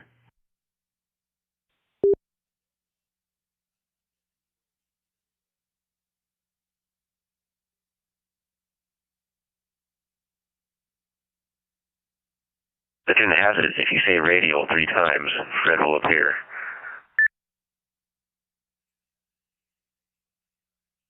You know, the funny thing was the other day or yesterday, I was talking to Ray N3EPA. I was testing out my hotspot through Carbon Canyon, and we brought up Fred because Fred copied my hotspot frequency that you see right here into his radio, and I was trying to use it at my work QTH, which is not too far away from his home QTH. And he comes back to me, and I thought he was through the reflector 30, but he was talking on simplex DStar on the same frequency as my hotspot. So anyways, I was telling Ray this when I was going through the Carbon Canyon, and guess who pops up and says hi? You guessed it. It was Fred.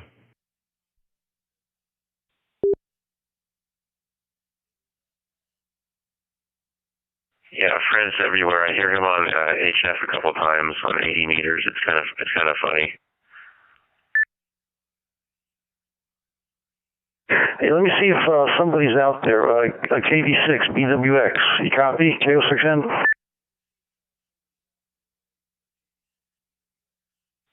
K6N in the group KD6 BWX.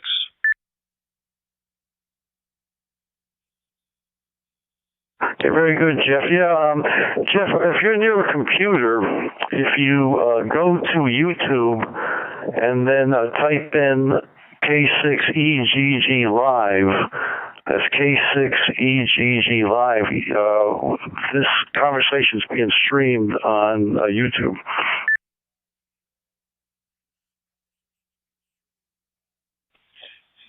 Give me the call again.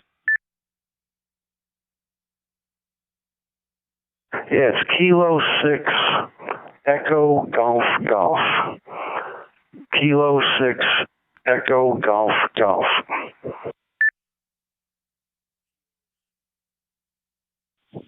All right, I'll go there and see if I can bring it up. Thanks for the break. KD6 BWX back to monitoring.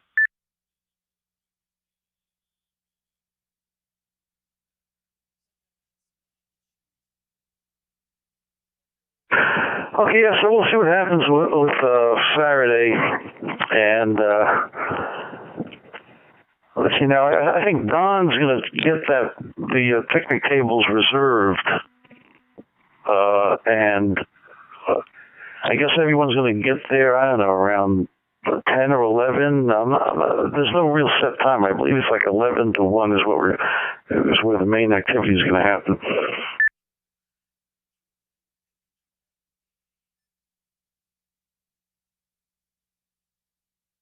Yeah, I wasn't sure. I thought it was 10:30. I was going to try to get there around 10:30 and stay till 1 or 1:30, something like that.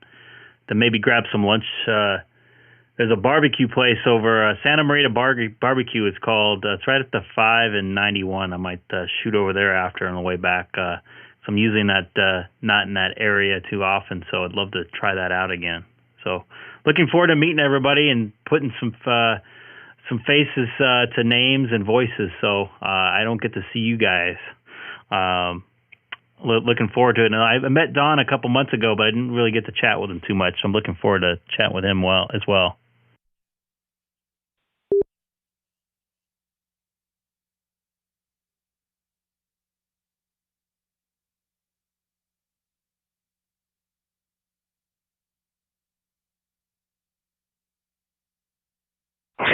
Yeah, sounds good. Hey, Jeff, you want to go to the VA repeater? If you're still there, we can have our regular QSO.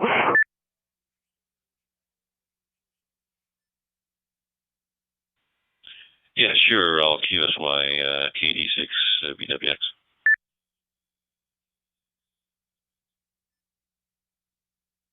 Okay, Greg and Sean, I'm going to QSY over to the Long Beach 2-meter repeater, and so I'll catch you next time.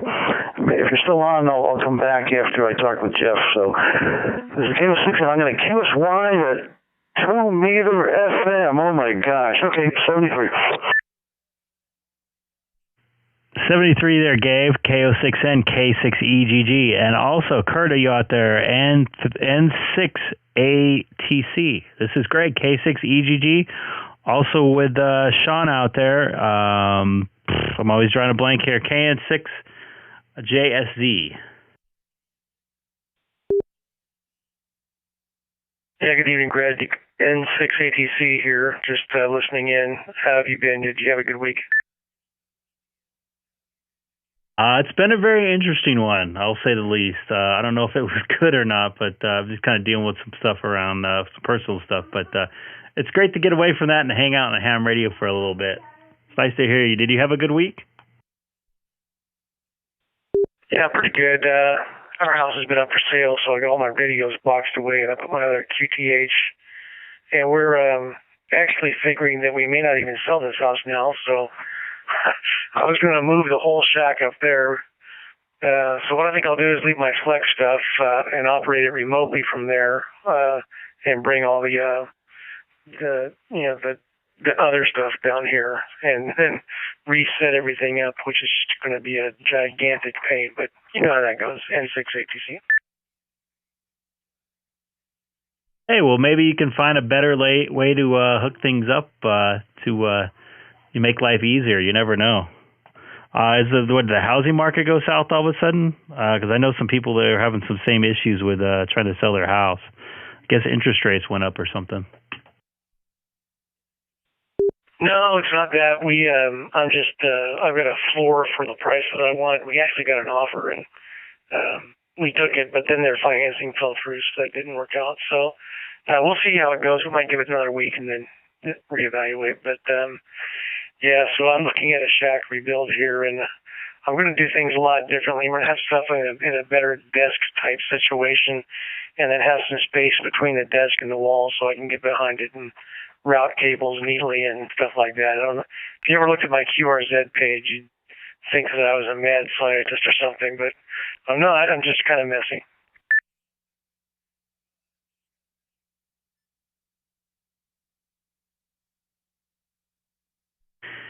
Yeah, the front of my shack's real nice and neat and organized and, you know, all that stuff. And then in the back of it, I don't know if you watched my video on YouTube of my ham shack tour.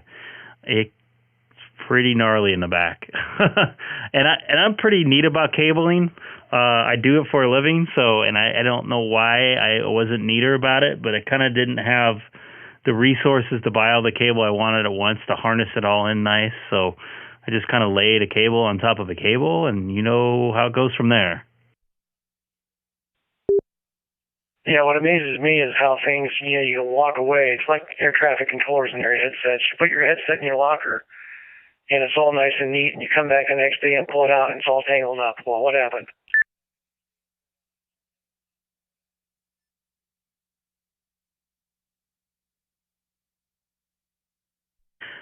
Yeah, I remember we chat over the weekend. You said you were ATC controller for many years. I used to listen to ATC almost like every night before I went to bed because I was trying to get my pilot's license at the time.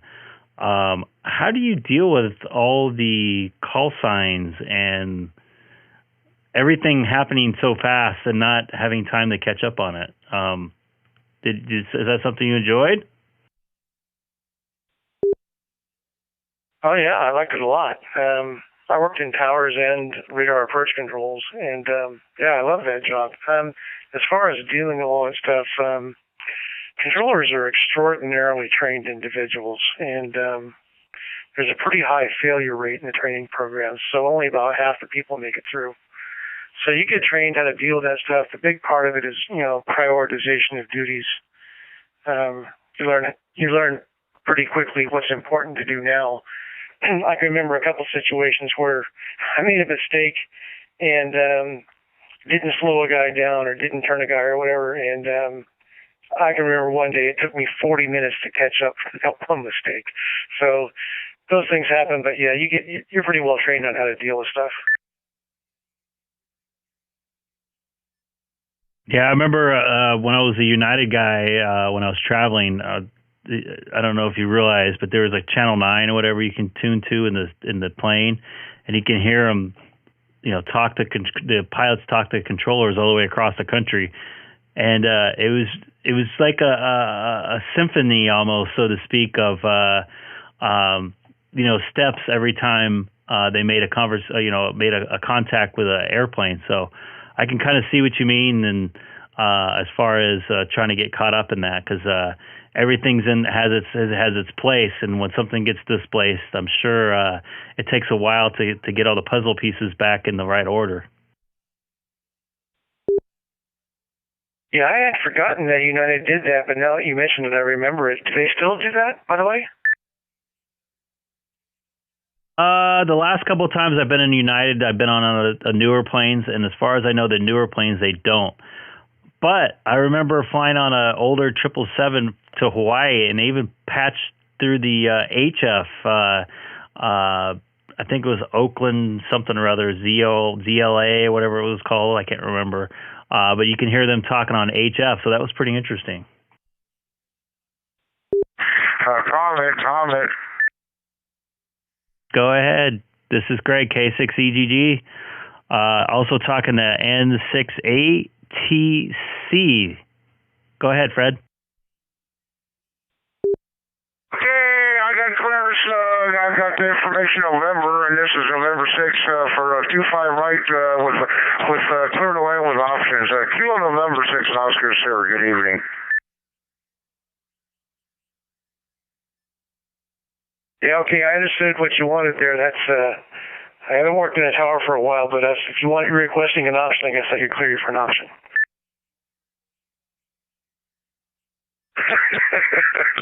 I thought, I'm a pilot too. I thought I'd get a bang there when I find out you were ATC. This is Fred, Kilo November 6 Oscar Sierra Delta Mike 03XU, about 3 miles away from Long Beach Airport, QSL. Oh, nice to meet you, Fred. Very nice. Yeah, I'm a pilot as well, so I remember the days where we request the option, and it's kind of like on short final there, where the instructor tells you, okay, this will be a touch and go, or this will be a stop and go, whatever. But yeah, well, nice to meet you, N6ATC. Okay, you guys go on with your future. I like your call, ATC. That's pretty neat. Yeah, that's a good call there. I'm gonna beat it. I gotta go get some water over this thing. KS6 West 73. Greg, is that the Fred that you were talking about earlier? I told you. He is everywhere. Yeah, he sounds like a very pleasant guy. N6ATC. He is. He's actually, he brought me on, I talked to him on 2-meter call, 146520, and he brought me into a group of people on 2-meter sideband on 144-250, which I don't know if you kind of heard part of that conversation with Sean, KN6JSC, about we're all meeting up at a park here locally in Southern California, kind of between all of us. So he kind of brought us all together. So a lot of credit is due to him. And speaking of credit, he also brought a pilot. I don't want to say the airline he works for, but his name's Denny, KN6KNE. He actually goes aeronautical mobile with his Cessna 152. I've chatted with him a couple times. He's talked on a couple different nets. I actually made a video with him. So he's pretty cool. He also jumps on DStar every once in a while. So I hope you guys end up connecting eventually.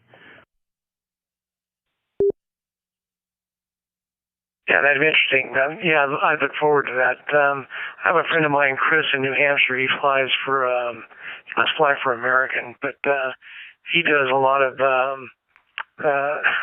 flight level QXOs with his handheld. Yeah, check out KN6KNZ, KN6KNE. I can't talk tonight.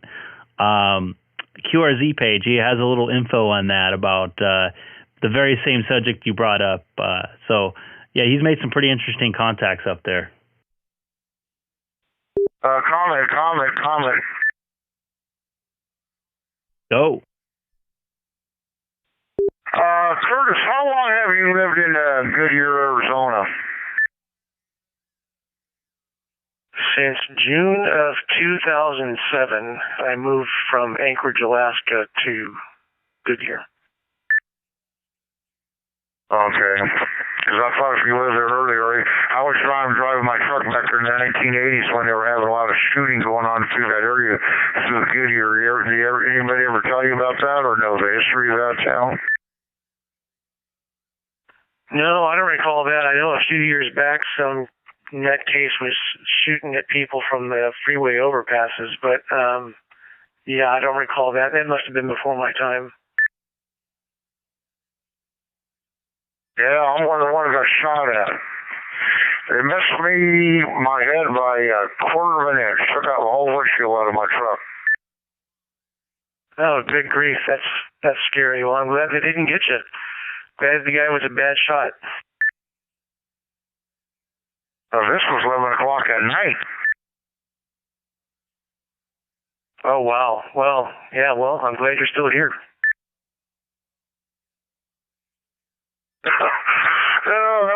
Anyway, that's, I thought maybe you read about it in the newspaper if you lived there, but I was one of the individuals who got shot at. I was driving a big 18-wheeler at that time. Anyway, catch you guys later. Sorry to interrupt. K6 West, clear for the options for 25 right.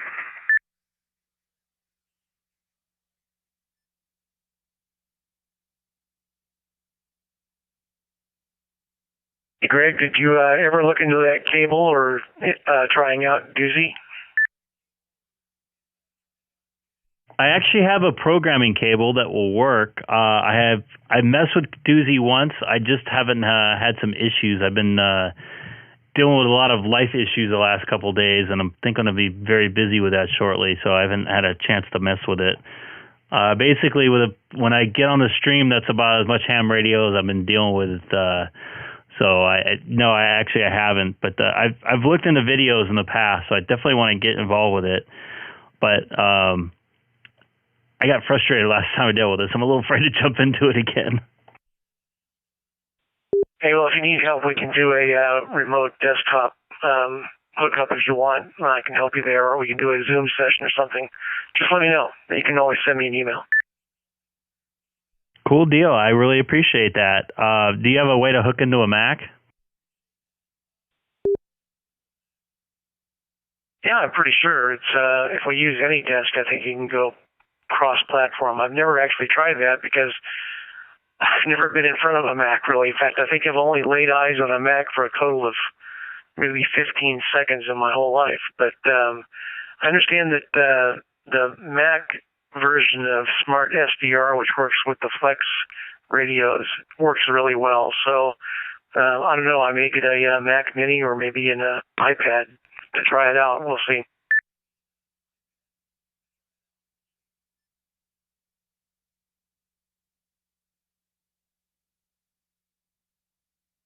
And I'm going to send you over the video I made with Denny K6EGG, and he kind of explains his aeronautical mobile and his personal plane. Pretty cool dude. I hope you guys get to connect eventually there. Oh, sure, great. Yeah, I'll have a look at that. You know, if I need to, I'll reach out to him and arrange a sched and talk to him. DStar. He's a normal watcher of the stream. I think he's on a road trip right now till Saturday, I believe. But he takes his hotspot with him, so sometimes he pops in there. So eventually, if you hear me enough, you'll probably you'll run into him here, and your email should be coming in right now. Look, and it looks like you've got Golf 7 Foxtrot Tango November just tuned in, so I'll let you jump over to him. I'm going to say 73 for the evening. I'm glad I found you, and I'll catch you next stream, whatever that is. N6ATC, everybody have a good night. 73.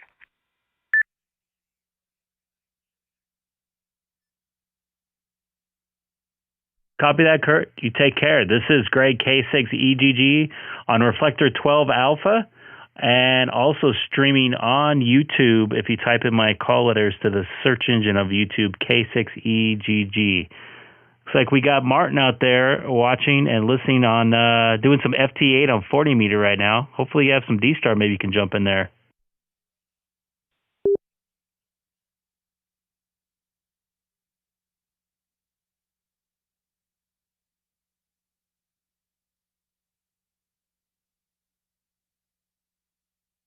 You're up bright and early over there. It's what, 6 a.m., 5 a.m. over there? You got some nice lighting. I want to get one of these signs. That sign looks pretty cool. It matches. Is there background causing that from the sign? It's pretty cool stuff.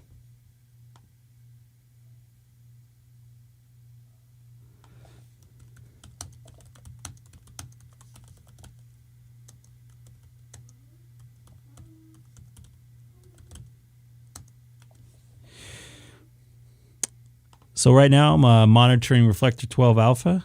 I think Sean's still in there, but he likes listening, and I don't blame him. I'm a big listener too.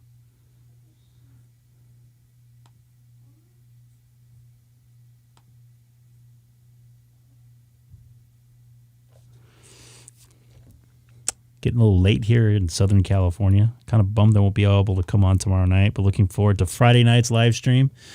Hopefully one of these days I'm going to get myself a new computer to be able to do some more graphics and everything else. And I want to get the chat in on the screen as well. So I'm going to work on that.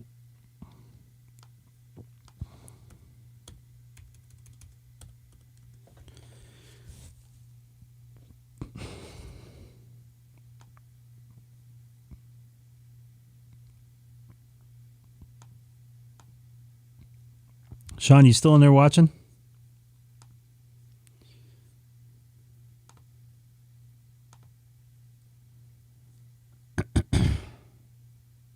Ooh, looks like BH Photo got some new computers in.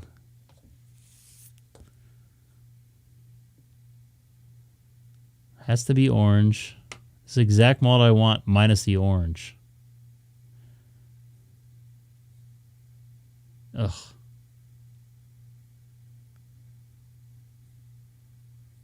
Ooh.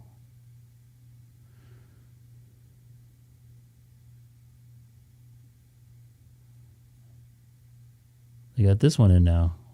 Which is the other one I wanted. Oh boy. I might have to get a new computer. So anybody watching tonight, I appreciate you watching. I come on about 2 or 3 days a week. Live streaming DStar at this moment. I'm on Reflector 12 Alpha, which I know in my my header down below my screen here. I have 30 Charlie, 1 Charlie, and 14 Charlie. So, but of course, I'm not even on any of those right now. So I'm on Reflector 12 Alpha. I come on a couple days a week, like I said. I'll be coming on more than likely Friday night and possibly Saturday night, depending on my schedule. And I got to get up kind of early. And then next week, I'm pretty much off all next week. I definitely won't be coming on Monday. It's my wife's birthday, so well, I might after later the night. But for the most part, I'm going to be kind of just hanging out with her all day, and I'm off the rest of the week. N6UTC. I know that call sign. I know it well. Mr. DStar is listening. Go ahead, Bill. Jump in there. Say hi. I'd love to hear from you. I think I talked to you on Saturday on this same reflector when I was going through Carbon Canyon. N6UTD K6EGG. You in there, Bill?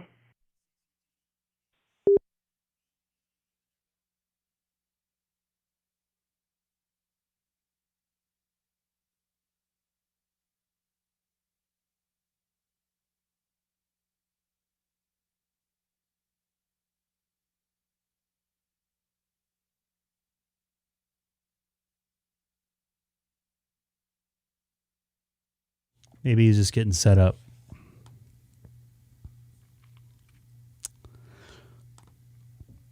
Hopefully he jumps in here. Or maybe I'll change reflectors to something that's has a little more activity on it.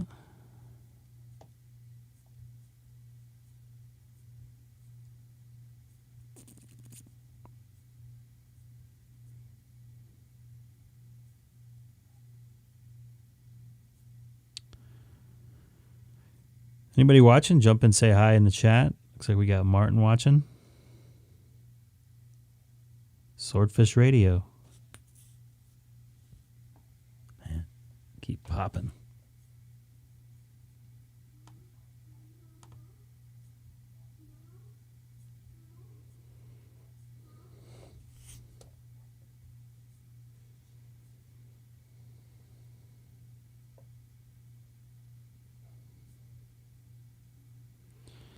Doesn't look like there's much activity on Reflector 12 Alpha. I'll give another call out here. I know it's probably getting boring here. It is getting a little bit later here in the evening. So let's give another try out here. This is Greg, K6EGG, monitoring Reflector 12 Alpha from Southern California on my hotspot and talking in the Papa system repeaters, and also live streaming on YouTube. If you type in my call letters, K6EGG, to the search engine of YouTube. Anybody out there listening to Reflector or the Papa system repeaters? Go ahead.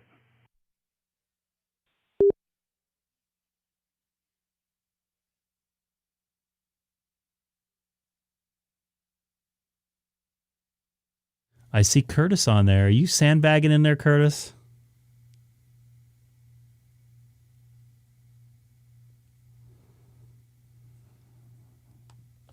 Curtis, if you're watching, jump in there, say hi.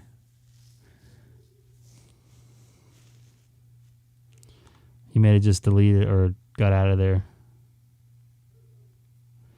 There is a lot of people connected to this reflector right now. Looks like we're on 2, 4, 6 repeaters, pretty much through Southern California.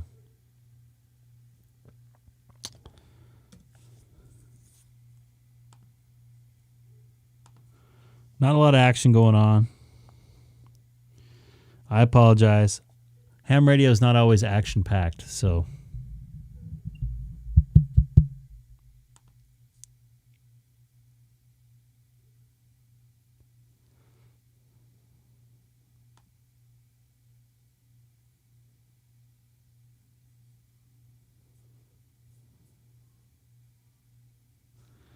Just waiting for somebody to pop on here. If not, I'll dump out of here. 2, 4, 6, 8, 10. So this repeater system right now has 10 DStar repeaters hooked up to it right now throughout Southern California. So that's what we're talking on.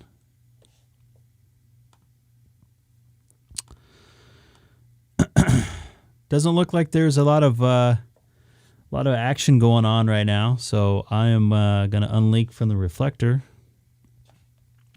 and call it a night for ham radio.